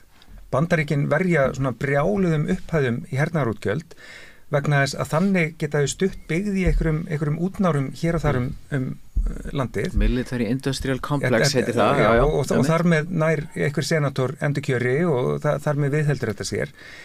Ég meitt á fundum í NATO-þinginu, þá var einhvern veginn að vera tala um það, hvernig væri hægt að halda stuðningi kjósenda við aukin framlög til Úkraínu. Og þá kom eitt bandaríski þingmaðurinn með þessa snilda lausn, bara gerir eins og við, segir bara, heyrðu, 80% af þessu hvort þeir ekkert að fóru landi, 80% af peningunum fer bara í bara laun heimarir. Biden segir þetta þegar hann að tala við þingið, hann segir að við ætlum að eyða peningunum í kjördæmunum ykkar og við sendum bara gamla drasli til Úkraínu og svo bara búið til alls konar nýtt og það verður búið til í ykkar kjördæmum. Hann segir þetta bara beint. Já, þannig að þetta bara, þannig verið að rugla saman bara óskildu markmið. Okkar verkefni að halda upp umræðum öryggis og mál á Íslandi og náttúrulega heimspólitíkina sem að því miður það einhver megin straumur sem að liggur yfir henni þannig að þessi þætti sem við vorum að vísa til voru náttúrulega ævintýralegir þar sem að sátu bara haukar í öllum sætum í ríkisútvarpinu fyrst í Silfrinu og svo í vikulókunum á vikulókunum eins og það væri komin bara einhver lína sem ætti að koma. Það eru bara mjög fáir kjörni fulltrúar eftir sem nenna að tala fyrir friði. Þetta er bara orðið mjög hópur. Ég man líka bara mjög vel eftir því þegar að Úkraínu stríðið var að hefjast og maður var svona sjálfur eitthvað veikum mætti svona reyna eitthvað að þú veist, ég veit ekki, bara að halda á loft einhverju svona, bara einhverju, þú veist, vitrætni svona greinandi umræðu, sko, ok, bara býtu hvað gerðist og hefði verið hægt að forða þessu og eitthvað slíkt, sko, ég meina maður var bara brennimertur og bara, þú veist, þetta var bara, maður var útrópaður, sko, já. Og ég meina, og þessi svona war fever stemning, náttúrulega bara tók allt yfir og ég meina svona eins og fólk í akademíun og svona sem á mikið undir því að vera ekki, lendi ekki óvart í því að vera eitthvað svona útskúfað og eitthvað svona, það bara lærir að passa sig. Þess vegna er maður, ég bara dáist að hugur ekki hans Hilmar Þórs til dæmis að bara þora að skrifa þessa greina sem hann er að gera. Sem að hann er að nota þekkingu sína til þess að bara tekna upp, þú veist, mynd sem hann er að gera út frá þekkingu og heiðarleika af ákveðnu ástandi í heiminum. Ég held að maður vera mjög þakklátt fyrir það að einhverjir skuli svo þóra. Hann kemur hingað og hann er enda kemur líka í Sprengisand en það sára sér það sem þú sér talað við Hilmar Þór á RÚV. Ég held að bara það var alla gerst. Það er ekki tilvíðun að raddir eins og hans þeim aldrei búið, sko. Það er bara búið þessu röddum sem þú talaður sem að mæta hérna í Selrið og Vikulókin og það er líka sýnir, sko, bara meðal stjórnmálamanna með íslensk fjölmiðla hvað bara allt pólitíska litrófið í utanríkismálum, varnarmálum hefur færst langt til hægri. Þú veist, þetta eru allt saman bara ultrahægri menn þegar að kemur að utanríkismálum og varnarmálum. Það eru engir miðjumenn, hófsemismenn eða vinstrimenn. Og maður er útrópaður, sko, fyrir það að vera einhver ofstækismadur og gott ef ekki pútínisti, svona vinsælt orð, sko. En sko, samt er, þú veist, eiginlega bara allt sem ég hefur nokkuð tímann sagt eða hugsað eða verið sammála um þessum ár, kemur bara frá, þú veist, bara bandarískum svona gömlum old school kaldastríðs strategistum, sko. Svo George Kennan og Charles Freeman og þessir menn sem hafa haft réttar greiningar. Þeir vöruðu við austurstækku NATO á sínum tíma, þessu þetta er mistök, þetta styggja Rússland og leiði til átaka. Þetta voru eins og segir menn sem tóku sjálfur þátt sínum tíma í kaldastríðina að móta stefnu, sko, Bandaríkjanna og NATO containment og allt það, sko, og þeir bent á að þetta væri ekki góð strategía, sko sem að sýnir, sko, hvað bara allt pólitíska litrófið, eins og segi, allt pólitíska litrófið í utanríkismálum hefur færst langt til hægri. Þetta er veiking líka, já, og veiking stjórnmálana. Ég horfi líka píldi á það þannig, skilur við. Stjórnmálamenn eru bara veikir karakterar, falla bara mun auðveldar í freistni. Ég er vissum að JFK hefði getað, sko, fengið, þú veist, atkvæði og eitthvað að láta klappa fyrir sér ef hann hefði tekið, sko, harðar afstöðu í gagnvart Kúbudeilunni en það hefði kannski kostað okkur kjarnorkustríð, sko.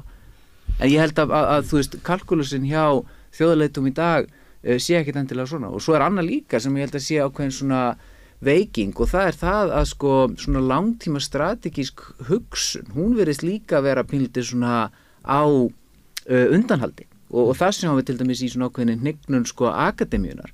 Akademíkar eru einmitt líka fannir að stjórnast mjög mikið af svona skammtíma hugsun og einhverjum svona hégóma og eitthvað slíkt, þú er ekkert að stíga fram og segja hluti sem þeir óttast að verði óvinsælir eða gagnrýndir eða hljóti ekki náð, skilurðu einhvers staðar. Svo er náttúrulega ekki hringt í þá, það er náttúrulega eitt í því, eins og til dæmis Magnús Bernhardsson hefur bent á að við upp að Íraksstríðsins að þá var talað við hann og aðra sem að voru svona hans línu í svona 4 daga, eftir það var bara aldrei hringt í þá, sko. Þannig að meginstraumurinn bara talar ekki við þá vísindamenn að fræða fólk sem er ekki á línunni. Og það sem að gerist líka, kannski er þetta orðið svona þunnt og vittlust eins og þú ert að lýsa, að þá gerist það líka að ef að þú gagnrýnir þetta, að þá þú skilgreindur sem öryggisógn, af því að þú ert ekki á línunni, af því að svona viljum við ekki ræða við Pútínistan vegna þess að það geti það öryggisógn í því að hafa hann inn í umræðunni, þannig að við skulum bara íta öllu frá og við skulum halda áfram og keyra þess að lesta áfram. Já, og það má nú spinna þessa þræði bara víðar eins og bara þessi áhugaverð umræða sem í gangi núna innan svo kalluðu elítu um Katrínu Jakobsdóttur og svona og þú veist, þá skynja maður auðvitað hvernig það er svona varðborg sem er slegin, þú veist, utanum umræðuna og utanum svona oftar en ekki bara svona þann sem lýsir sig duglegastan við það að vilja ekki að rugga bátnum og svona halda núverandi ástandi þannig að okkur einhvern veginn líði öll vel og það sé ekki óþarfa átök og eitthvað svona og fólk sér þetta holdgerast í Katrínu Jakobsdóttur og svo kemur einhver manneskja svo Auður Jónsdóttir sem svona einhvern veginn bara svona heiðarlegur upplýstur samborgar sem er að horfa á þetta og svona finnur þetta svona í beinum, það er eitthvað svona skrítið við þessa stemningu svona eins og bara þegar þú ert í ég veit ekki, þú veist í bekk það sem að þú einhvern veginn það er eitthvað svona einhverjar klíkumyndanir og svona í gangi og þá er þetta rosalega óvinsælt og þá er strax dregnar þessar línur svona milli þeirra sem eru innanbúðar og þeirra sem eru utangarðs og þessar línur eru dregnar, mér finnst það vera svona dregnar fyrr og dýpra í svo mörgum einhvern veginn svona levelum í okkar samfélagsumræði og mér finnst svona að þú talar svona echo chamber á hann, Andrés, ég held að þetta sé alveg hárrétt. Það gerist miklu fyrr að það er svona reistir þessir svona múrar einhvern veginn í kringum, þú veist, einhver ákveðna stefnu og fólk er svo bara, þú veist, kjöldreið og uppnefnt leið og það einhvern veginn dansar ekki í takt við það. Og þarna alltaf lítið eftir að hinnum svokölluðu gildum ef við þolum ekki opna krítíska umræðu, það væri alltaf ekkert eftir. Talandi það, þetta sama liðið sem að tala alltaf þetta snýst vestræn gildi og lýðræði, þetta er sama liðið sem að útrópar pólitíska andstæðinga sína sem vinna fyrir erlent afl, pútinistar, kremlverjar sem náttúrulega elsta trikki í bókinu alltaf nota í allræðisríkjum að útrópa sína pólitísku andstæðinga að þeir eru að vinna fyrir óvinnin samsæriskenningar og þagga niður skiluru lýðræðislega umræðu, þagga niður gagnrýnisraddir og vilja bara hafa einhverja einstefnu. Er þetta ekki það sem tíðkast frekar í allræðisríkjum heldur en í lýðræðisríkjum, þannig að þetta er þessi hræsni að tala um lýðræði vestræn gildi á sama tíma og þeir aðhællast bara einhverja einstefnu og vilja útiloka alla ekki bara pólitíska mótstöðu heldur bara alla lýðræðislega umræðu, vilja bara útiloka hana, vilja bara allir séu sama máli og þeir líða það ekki að einhver séu ósammála og komi með öðru í sér sjónarhorn, er þetta lýðræðislegt? Það er mjög sorglegt að maður sér oft svona fólk sem er kannski mentað fólk svona til þess að vera mentað, frjálslynt og upplýst, það er að gagnrýna falsfréttir og samsæriskenningar hjá hinum og þessum svo er það sjálft bara ekkert betra. Ég veist alltaf fyndnasta dæmið er að því ég bjó í Bandaríkjunum þegar hann Russiagate trillingurinn stóð sem hæst og ég svona í sakleysi mínu kveikti á MSNBC og fór að horfa á Rachel Maddow og ég var svo barnalegur, ég hélt eitthvað svona hún er nú svona eitthvað vinstra megin við miðju, þetta er nú svona einhver sem ég get tekið mark á. Svo áttaði mig bara að hlusta á 5 sekúndur af þetta var bara delusional samsæriskenninga rugl og bara engu skárra heldur en þú veist bara aðra slíka kenningar sem að þetta sama fólk er samt sem var tilbúið að fordæma. Þetta sama lið, þessi svokölluðu liberals, frjálslynt fólk sem að gagnrýna samsæriskenningar eins og segir, eins og Rachel Maddow, mjög gott dæmi, trúi sjálft þeirri kenningu að Trump sé beinlínis einhvers konar útsendari fyrir Putin.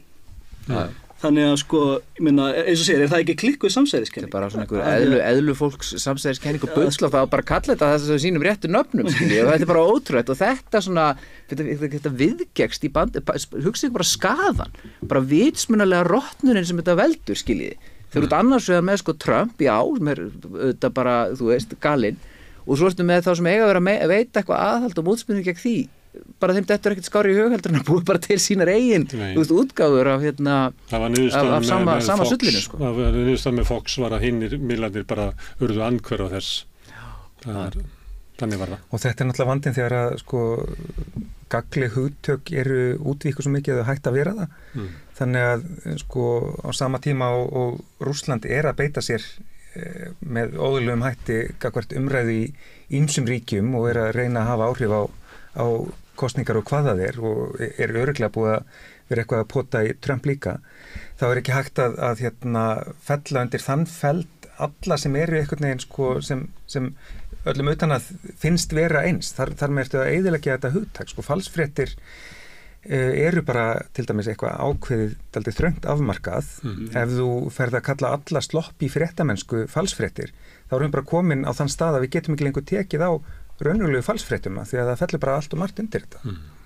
Herðu, við vorum að ræða öryggisstefnu og líka umræðum hana og enduðum svolítið að tala hvernig umræðan í þeim ríkjum sem að bjánarnir stjórna. Viðar, Tjörfi og Andrés, kæra þakki fyrir komuna. Takk. En við ætlum að halda hérna áfram við rauðaborðið. Ég ætla að fara en Björn Þorláks kemur hérna, hann ætlar að tala losun eftir augnablik. Erfiðleikar heimila verkafólks hafa hríðversnað frá árinu 2021. 6 af hverjum 10 félögum í Eflingu eiga nú erfitt meðan á endum saman. Hvernig getum við réttlætt það? Efling stéttarfélag. Barátta fyrir betra lífi. Ertu á leið heim úr vinnu? Stilltu á FM 89,1. Já, komið þið sæl og blessuð. Það eru sára litla líkur í augnablikinu á að markmið íslenskra stjórnvalda minnkandi losun gróðurhúsalofttegunda standist. Það eru komnar fram nýjar tölur frá Umhverfisstofnun sem sýna að losun hefur, ef eitthvað aukist á milli ára frá því síðasta tímabili sem tölur eru yfir. Og það stefnir hreinlega í það að allt tal stórfelldan samdrátt fyrir árið 2030, það eru nú bara 6 ár í árið 2030, allt tal og allar áætlanir það þar sem Ísland átti að vera í fararbroddi ríkja og fara hraðar í því að skerða losun. Þetta hljómar eiginlega bara annarkvort eins og vondur brandari eða eitthvað afar ískygilegt. Árni Finnsson, þú ert formaður Náttúruverndarsamtaka Íslands. Þú hefur lengi staðið umhverfisvaktina og fylgst með þróun mála. Það engin ástæða út frá þeim síðustu tölum sem við sjáum frá Umhverfisstofnun til bjartsýni. Það ekki rétt hjá mér? Jú, við tökum þetta með markmiðið. Já. Þá sé ég ekki að Íslands stjórnvöld hafi neitt markmið. Nei.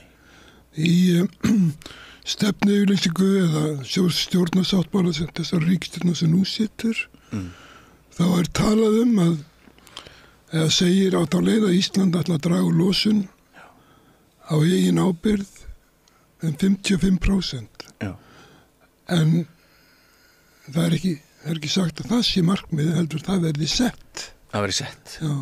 Sem markmið. Og það í framtíðinni. Já. Og ég hef ekki orðið var við það að þetta markmið hafi verið sett eða verið tekið formlega ákvörðun það að draga úr losun 55%. Það verið ekki einu sinni verið tekin ákvörðun að draga úr losun 40% innan evrópska ramans sem þá Ísland í samstarfi önnur Evrópuríki. Og öll Evrópuríki hafa samþykkt að draga úr losun ákveðum geirum, svo kallar samfélagsgeirum eða samfélagslosun. Og Ísland enn ekki með niðurstöðum það hvort að sá samdráttur verður 40% eða 41%. Það beðið eftir sennilega samningu við Evrópusambandið þar og þar alveg engin markmið. Nei.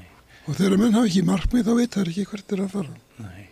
Og umræðan hefur verið svolítið sykurhúðuð. Það ekki víst að almenningur hafi gert greinarmun á milli þessa tals ef við förum nokkur ár aftur í tíman og við rifjum upp að Katrín Jakobsdóttir var alltaf í hópi þeirra sem talaði mikið það að við ættum að fara okkur hraðar heldur en aðra þjóðir. Að munurinn á að setja sér markmið eða það séu orðin markmið. Þetta hefur kannski ekki verið nógu skýrt í huga þjóðarinnar, en það sem við vitum að það ekkert sem bendir til þess að við séum að fá góðar fréttir af losun hér á landi. Nei. Það svolítið mikilvægt að það verði sett þessi skýru markmið sem þar og 55% já, þetta kallað sjálfstætt markmið. Ég held að þarna hafi blandað saman þetta nýja evrópska markmið 55% samdrátt og svo staðreynd að ríkisstjórnin mjög ósammála innbyrðis þátttöku í evrópsku samstarfi í loftslagsmálum. ég meina innan sjálfstæðarflokksins þá eru menn ekki mjög hrifnir af Evrópusambandinu. Ég held að skuldbindingar að Ísland í samstarfi við Evrópusambandið drægi úr losunum. Ja, við erum núna með þetta samning við Evrópusambandið sem gengur út af við drögum losun um 29% fyrir 2030 með 2005, ég veit þetta er marga tölur í einni setningu en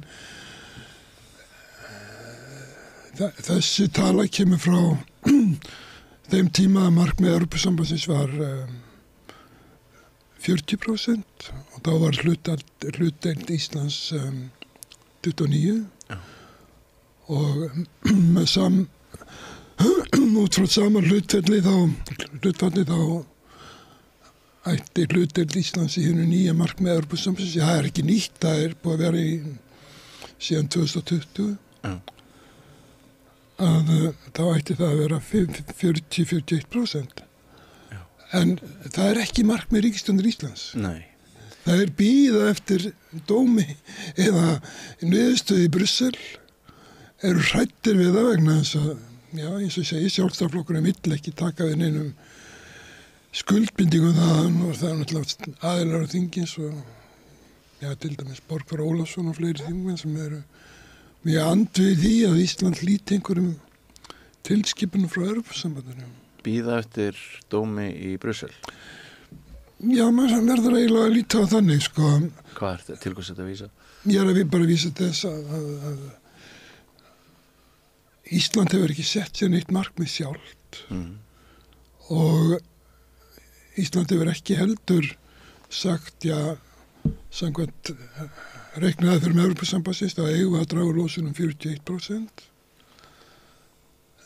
Ísland hefur bara beðið og loftslagsmálin hafa verið í algjörri kyrrstöðu núna í nokkur ár. Er þetta limbo vegna þess að við erum ekki í ESB?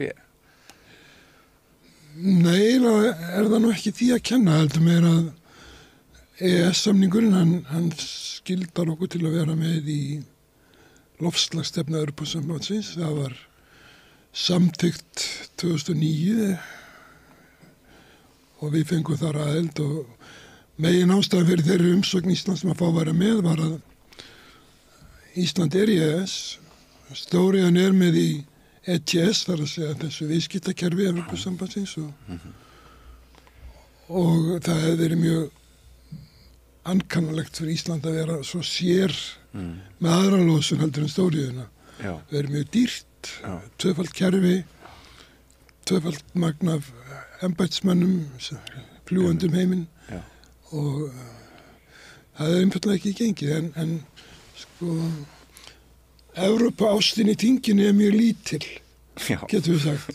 Það er svona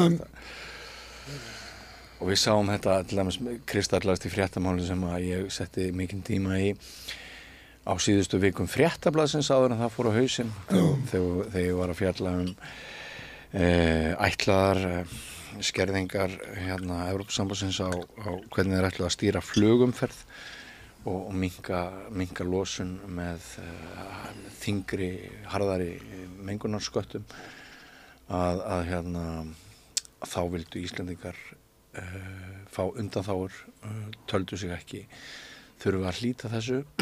Er það ekki svolítið sko að við erum vön því að fá hlutina svolítið frítt og við viljum, svona, er það ekki þannig? Jú, það var þannig frá upphafi bara þegar Ísland á að móta sér loftslagsstefnu 95, cirka 95 og þá er ljóst að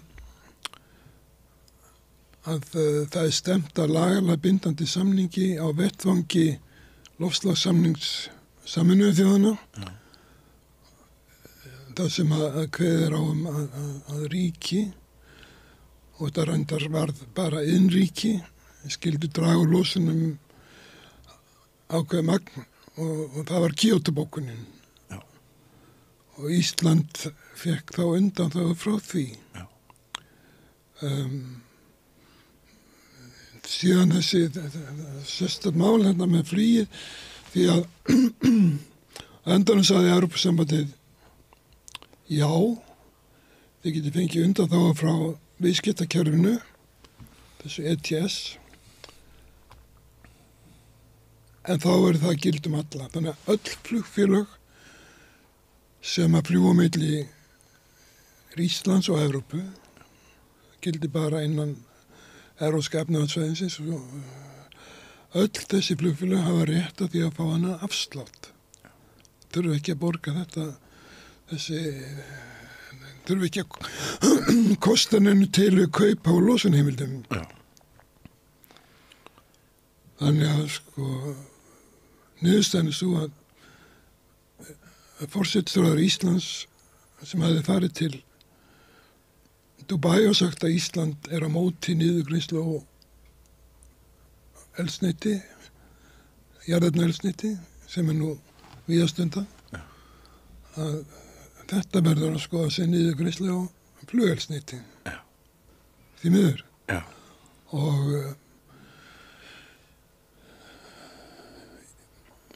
ég held að þetta svona í lengdina það borgi þetta sig ekki. Nei. Þessi hugsunaháttur sem svo einkennt loftslagsstefnu Íslands, við erum öðruvísi. Já. Við erum mikið hreinni orku hérna í Íslandi og þó sem við losum mest í Evrópu og hvern íbúa, þá það allt annað mál. Já. Svona, og það sem hefur gerst á seinni árum líka ferðaþjónustan hefur búmað hér og umhverfisfótspor hennar náttúrulega töluvert mikið. Já. Og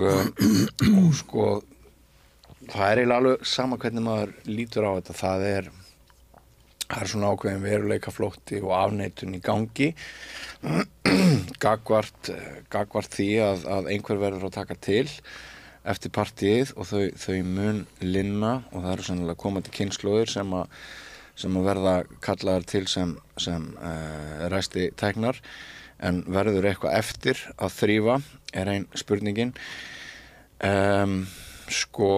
Ef við skoðum aðeins hérna tölur umhverfisstofnunar þá sem sagt losun frá landnotkun eins og það kallað, hún jókst. Svokölluð samfélagslosun stóð í stað sem svo losun sem stjórnvöld bera ábyrgð á. Já, það svo losun sem á að falla undir þessa aðgerðaáætlun sem hefur nú verið í smíðum í 2 ár. Já. Og gengur illa. Já. En svo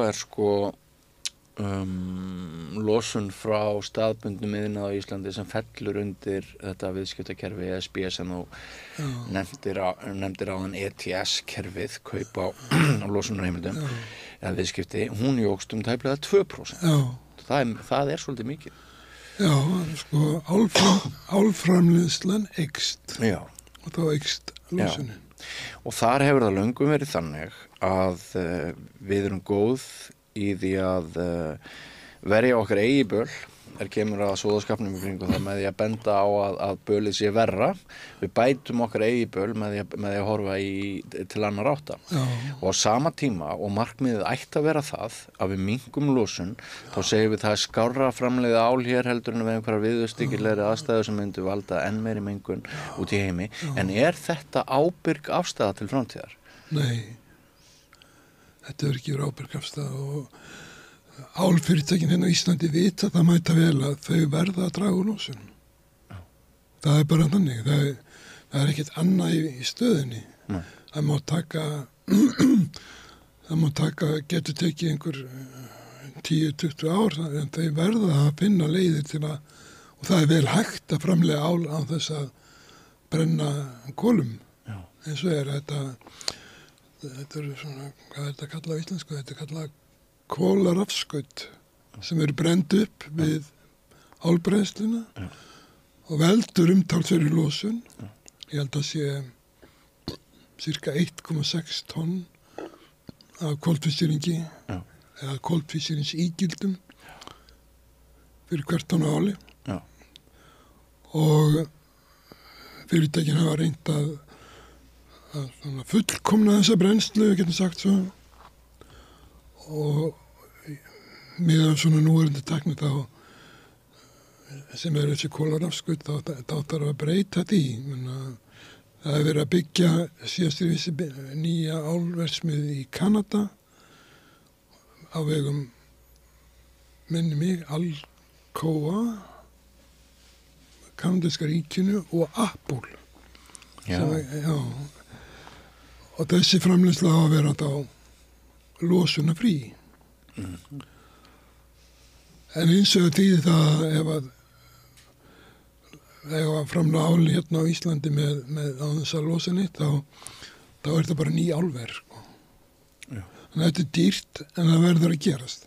Maður sér í Evrópu að stáliðnaðurinn er að reyna að sko verða losunarfrýr. Það er kannski auðveldara, fljótlegra, en það er vel hægt. Já. Sko eitt af því sem var gagnrýnt skattalega ákvörðun íslenska ríkisins, það sé ekki 2 ár síðan Bjarni kynnir fyrst, Bjarni Benediktsson, þá fjármálaráðherra, fyrirætlanir ríkisstjórnarinnar að þeir sem hafi notið þeirra forréttinda að sleppa við skatta og hafi notið hlunninda vegna þess að þeir hafi farið yfir í umhverfisvænni ferðamáta, það er að segja kaupa samgöngutækjum, bílum sem voru knúðir áfram af umhverfisvænni orkugjöfum, að hann boðar sem sagt skerðingu á þessum fríðindum. Og þetta er eitt af því sem að Halldór Þorgeirsson, formaður loftslagsráðs, gagnrýndi harðlega í Speglinum í Ríkisútvarpinu í gærkvöld og taldi dæmi mikið óráð. Ertu Halldór sammála í þessu? Já, ég held það. Ég hef nú ekki heyrt þetta viðtal í Speglunum, en ég hlusta það sem hann sagði á loftslagsdeginum í gær. Og ég held að hann sé meina það, þessi að hætta að niðurgreiða þessa bíla hafi verið mistök. Já. En ég var ekki sammála að það er bara verið fyrirtæki sem hafi gagnrýnt að við gerðum það líka. Já.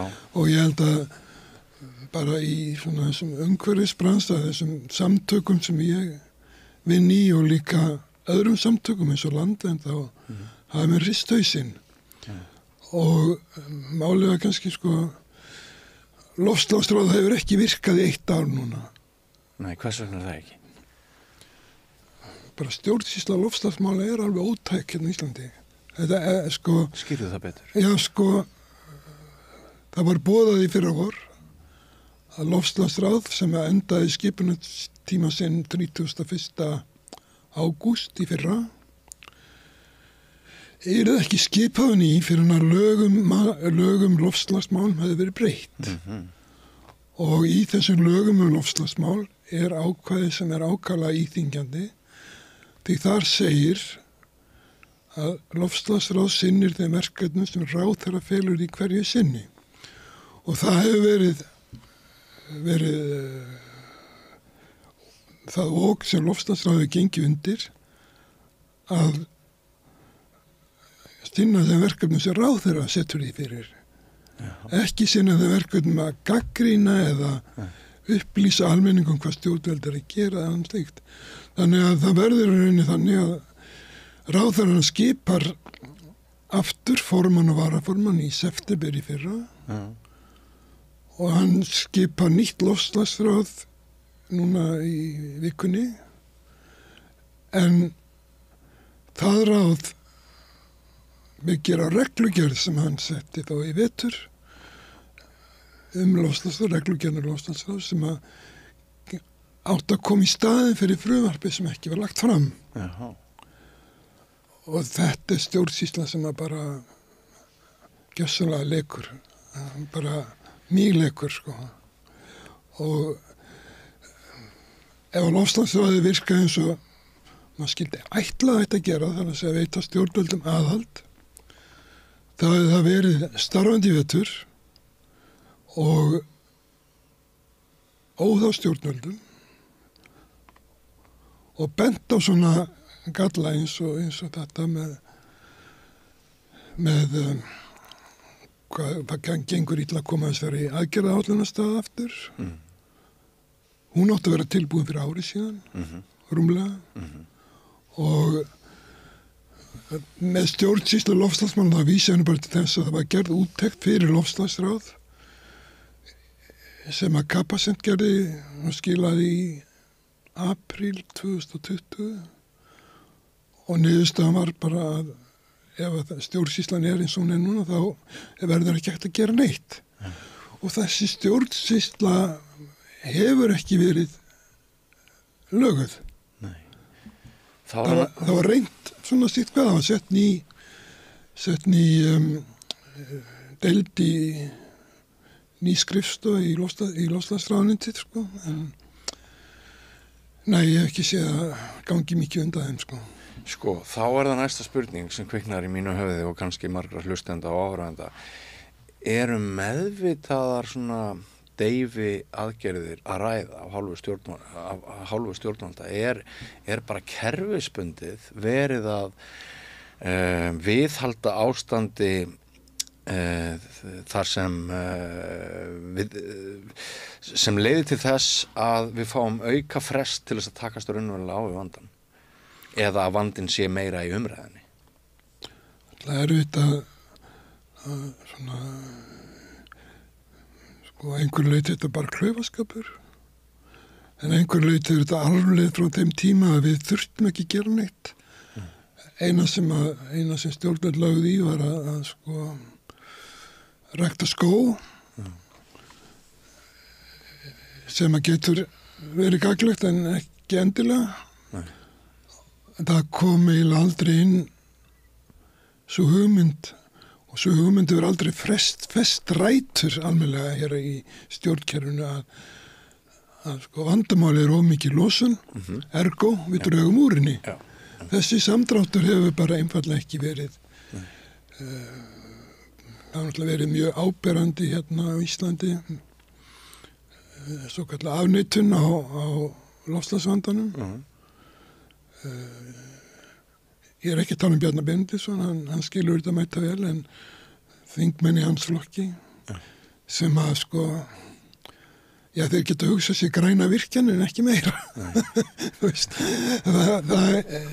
ég held bara sko, bæða vandamálið þessi huglagt, þar að segja að þessi hugmyndum að vera að draga úr losun, hún hefur ekki náð fótfestu í stjórnkerfinu og svo líka þessi vantrú á að við þurfum að gera nokkuð.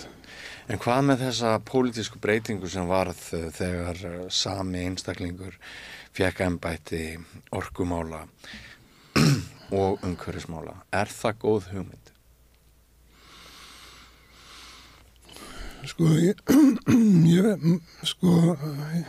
Það getur verið það. Það var í Svíþjóð sínu tíma þegar ég bjóð þar, það var orkumálaráðara og umhverfisráðara í sama ráðuneytinu og gekk það ágætlega? Já, sko, orkumálin voru tekin af henni. Birgitta, hvað heit það nú? Fóru þá að ganga vel? Nei, bara sko, hún var kjarnorkuiðnaðurinn vildi ekki láta ráðherra sem var að móti kjarnorku hafa orkumálin. Og þannig að velhugsanlegt að sko umhverfis loftslags og umhverfis orku og loftslagsráðherra sé með alla þessi 3 titla en sko eins og þessi ríkisstjórn hefur lagt það upp að vandamálin sé ekki að draga úr losun, þetta er að byggja fleiri virkjanir. Þá kannski verður það svolítið skakt, sko. Það eru margir, Árni, að þú nefnir virkjanir, það eru margir sem bíða þess að, ég held ég geti bara orðað það þannig, bíða eftir sko drastískum lagabreitingum til þess að það verði hægt að spýta virkjunum í gegn. Ert þú í þeim hópi? Nei, ég er ekki þar. Ég sé ekki sko, að því að menn eru að tala orkuskipti í þessu samhengi, það næg orka í bili fyrir orkuskipti í vegasamgöngum, held ég. Já. Og þú heyrir ákallið, eða sér, þú heyrir umræðar. Já, mér finnst hún vera svona illa rökstudd. Það er nokkru máli, bara orkuskortur. Já. Þetta eitt af þessum 4 málum sem Bjarni Ben sagði að væri mikilvægast að koma í gegn þess að hann réttlæti í rauninni það að ríkisstjórnin starfaði áfram eftir að Katrín hætti að miklu leyti með þessu. Já, eins og fólk segir í Svíþjóð, sko, fólk ekki dumma, fólk ekki vitlaust. Ég held að flesti sjáu það að það engin brýn þarf að byggja stóra virkjanir. Það ekkert sem að, og ég ekki að segja að það ekki að byggja nýtt í framtíðinu, það ekki að segja, ég bara að segja að sko, þessi nefnd sem að umhverfisráðherra skipaði strax eftir hann tók við embættinu og kláraði þarna einhverja skýrslu í upphafi árs 2022 þar sem að sagt var að þyrfti að tvöfalda orkuframleiðslu og rýmlega það 125% minni með að hafa verið hún var illa unnin svo skýrsla og svona klaufarlegt að ráðherra gefi sér ekki tíminn að taka hanna þessi mál. Við fengum að koma að þarna einu horni og Landvernd fekk að vera með líka en það var bara lítið gert af okkar athugasemdum og nánast nú út úr því. Já, og eins og þú sagði fyrir þættinu, það er ekkert plan. Nei, það er ekki plan. Það var reynt að setja plan að byggja upp orkuverð sem átt að skaffa orku fyrir flugvélar og skip og svo samgöngur. En það er svolítið svona ótrúverðugt með sko, skipin, en það er ekkert eldsneyti sem að hægt er að framlega hér á landi núna fyrir skipin. Sjávarútvegurinn hefur ekki dregið neitt úr losun sem heiti getur. Sko, með þeim fyrir var að sagt þó að þegar að kvótakerfi slær inn þá fækkar skipum tölvert og þegar tóstofnin nær sér og strik þá vita skipstjórar betur hvar aflans er að sækja og svo keyptu útgerðarmenn sér ný skip, fjárfesti nýjum vélum og svo framvegis. Þannig að losun frá sjávarútvegi minnkaði umtalsvert í upphafi fyrstu 20 ár þessar aldar. Vegna minni umferðar. Já, færri skip. Styttri siglinga, færri skip. Já, en í dag þá stendur þetta bara í stað og ég svona heyr ekki mikinn, menna SFS hélt fundum daginn og vildi lýsa áhuga sínum á umhverfismálum en ég heyrði bara ræðu frá Heiðari Guðjónssoni hvað verið gott að leita olíu og hvað Landvernd væri út í móa sko. Þetta er ekki trúverðugt og sjávarútvegurinn þannig ekki með og sko í fullri alvöru stjórnvöld snéru við blaðin og gera nú þeim sem kaupa bíla erfiðara fyrir og það sem kannski, það var ekki endilega að tala um almenning heldur að við sem ferðaþjónustuland eigum að leggja allan metna í það að ferðamenn sem hingað koma kannski 80% af þeim leigja bíla 70-80% að þetta er að vera rafmagnsbílar bara undantekningarlaust. En það er mjög lágt hlutfall rafmagnsbíla. Já, þetta verið mjög svona bæði finnst bílalegu fyrirtækjum erfitt að sannfæra ferðamennum að aka á rafmagnsbílum. Samt heyrði ég til dæmis að rafmagnsbílarnir hefði virkað mjög vel í harðindum vetrarins núna í bara síðastliðin vetur. Drægni þeirra hefði verið umfram það sem að fólk hefði vonast eftir. Já, hún er minni á veturna. Samt meiri heldur en hún er ekki menn verða ekki uppiskróf með rafmörki á miðri Miklubraut tengstað, sko. Nei, við viljum það náttúrulega ekki. Nei, það nóg að hleðslustöðum hérna í bænum, sko. Já, í bænum, en vantar meira út á landi, ekki? Já, sennilega. Já. En það hefur aukist mjög mikið. Kannski eru bílalegurnar hrættar við að ferðamenninni fara upp á hálendið og það er kannski ástæða til þess. Það er mjög óskynsamlegt að... En Árni, ef við svona í lokin veltum aðeins fyrir okkur hvað verður okkur, hvað verður okkur sem manneskjur og hvað verður heiminn okkar ef við höldum áfram að gera ekki neitt, hafa ekkert plan, vonast með útópískum hætti eftir töfralausnum, tækninýjungum, einhverju sem birtist af himni ofan og mun ekki hafa neinn íþyngjandi áhrif á okkar gerðir eða hugsun framtíðina því að það er svolítið stemningin, finnst mér. Við höfum nú þegar svona aðeins að opnast gluggi að athygli almennings í gegnum þær öfgar sem hafa orðið í veðri. Ég nefndi við þig áður við fórum að spjalla saman hérna, ég gerði könnun vegna vinnslu bókar í fyrra þar sem að framkoma að 8 konur tilvílina úrtak sem ræddi við í verslunarmiðstöðinni Kringlunni, 8 íslenska konur á aldrinum 19 til 29 ára. Það er sögðu að siðferðislega teldu þær ekki verjandi að þær myndu huga að barneignum vegna þess að framtíðin væri svo óviss út af loftslagsmálum, út af umhverfismálum, út af allir þessari röskun sem að við erum byrjuð náttúrulega að sjá verða veruleika. Hvað Íslendingar deyja þá út að óbreyttu á þess að umhverfið drepi okkur ef við hættum að fjölga okkur, en þetta er til marks hugarheim ungs fólks og áhyggjur ungs fólks á sama tíma og við erum hér, ég held að þetta viðtal sem ég er að taka við þig, ég held að það hefði allt eins geta átt sér stað í fyrra og fyrir 2 árum og 3 árum og 4 árum og 5 árum á sama tíma og við heyrum pólitíkusa klifa á því að aldrei hafi verið mikilvægar að spyrna að fótum en einmitt núna. Hvað segirðu við þessu randi mínu hugsandi upphátum framtíðina og hvort eitthvað muni raunverulega breytast?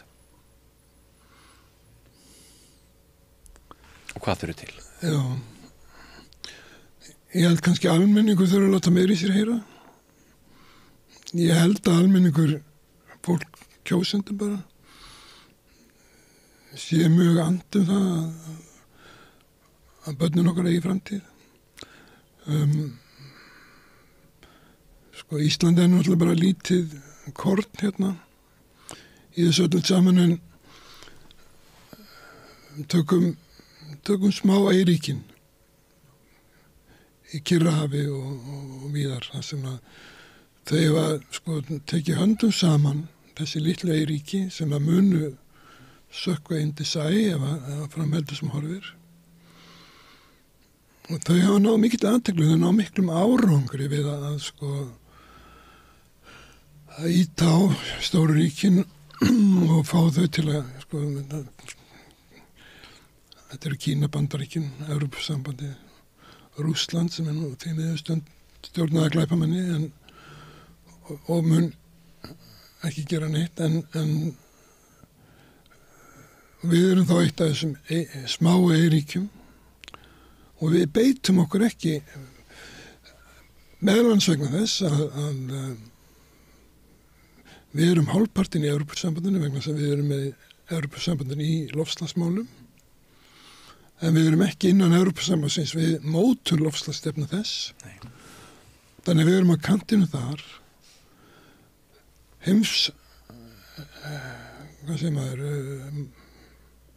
heimurinn hefur sett sér það markmið að reyna að halda hækkun hitastigsjarðar inn á við 1,5 gráðu og takist það ekki þá má búist við því að súrnun sjávar stöðust ekki hér á Norður-Atlantshafi og þá erum við búin að dæma okkur sjálf og þarna finnst mér sjávarútvegurinn sína mikla mikið skeytingleysi. Þetta þeirra auðlind, þeir bara græða svo mikið í dag að þeir hugsa ekki til morgundagsins. Ég veit ekki hvernig ég orða það betur, ég get ekki sjávarútvegurinn vill að ríki borgi fyrir rafmagn í höfnum fyrir þá. Af hverju borgar þetta ekki sjálfir? Þeir eru nógan pening. Þeir hafa vanist svo ótrúlega miklum forréttindum. Já, það bara dekraði þetta fólk.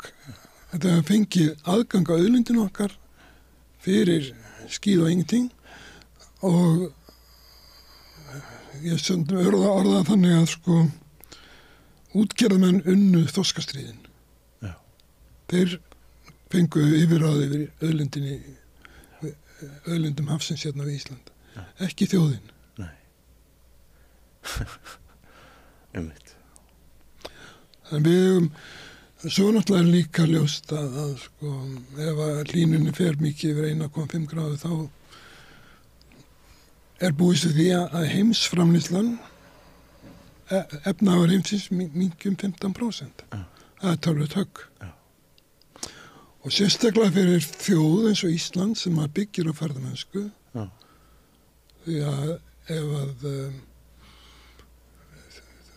ferðamenn frá Evrópu eða Bandaríkjunum þurfa að spara vegna efnahagslegra þrenginga þá kannski fara það nú ekki til Íslands. Nei, tekjumódelin okkar eru órófa tengd framtíð umhverfismála og sum þeirra í hættu. Já, verndun náttúrunnar tengd þessu. Við erum með náttúru sem við viljum sýna og við eigum auðvitað að stefna því eins fljótt og hægt að allar bílaleigubifreiðar séu rafmagns eða þá metan.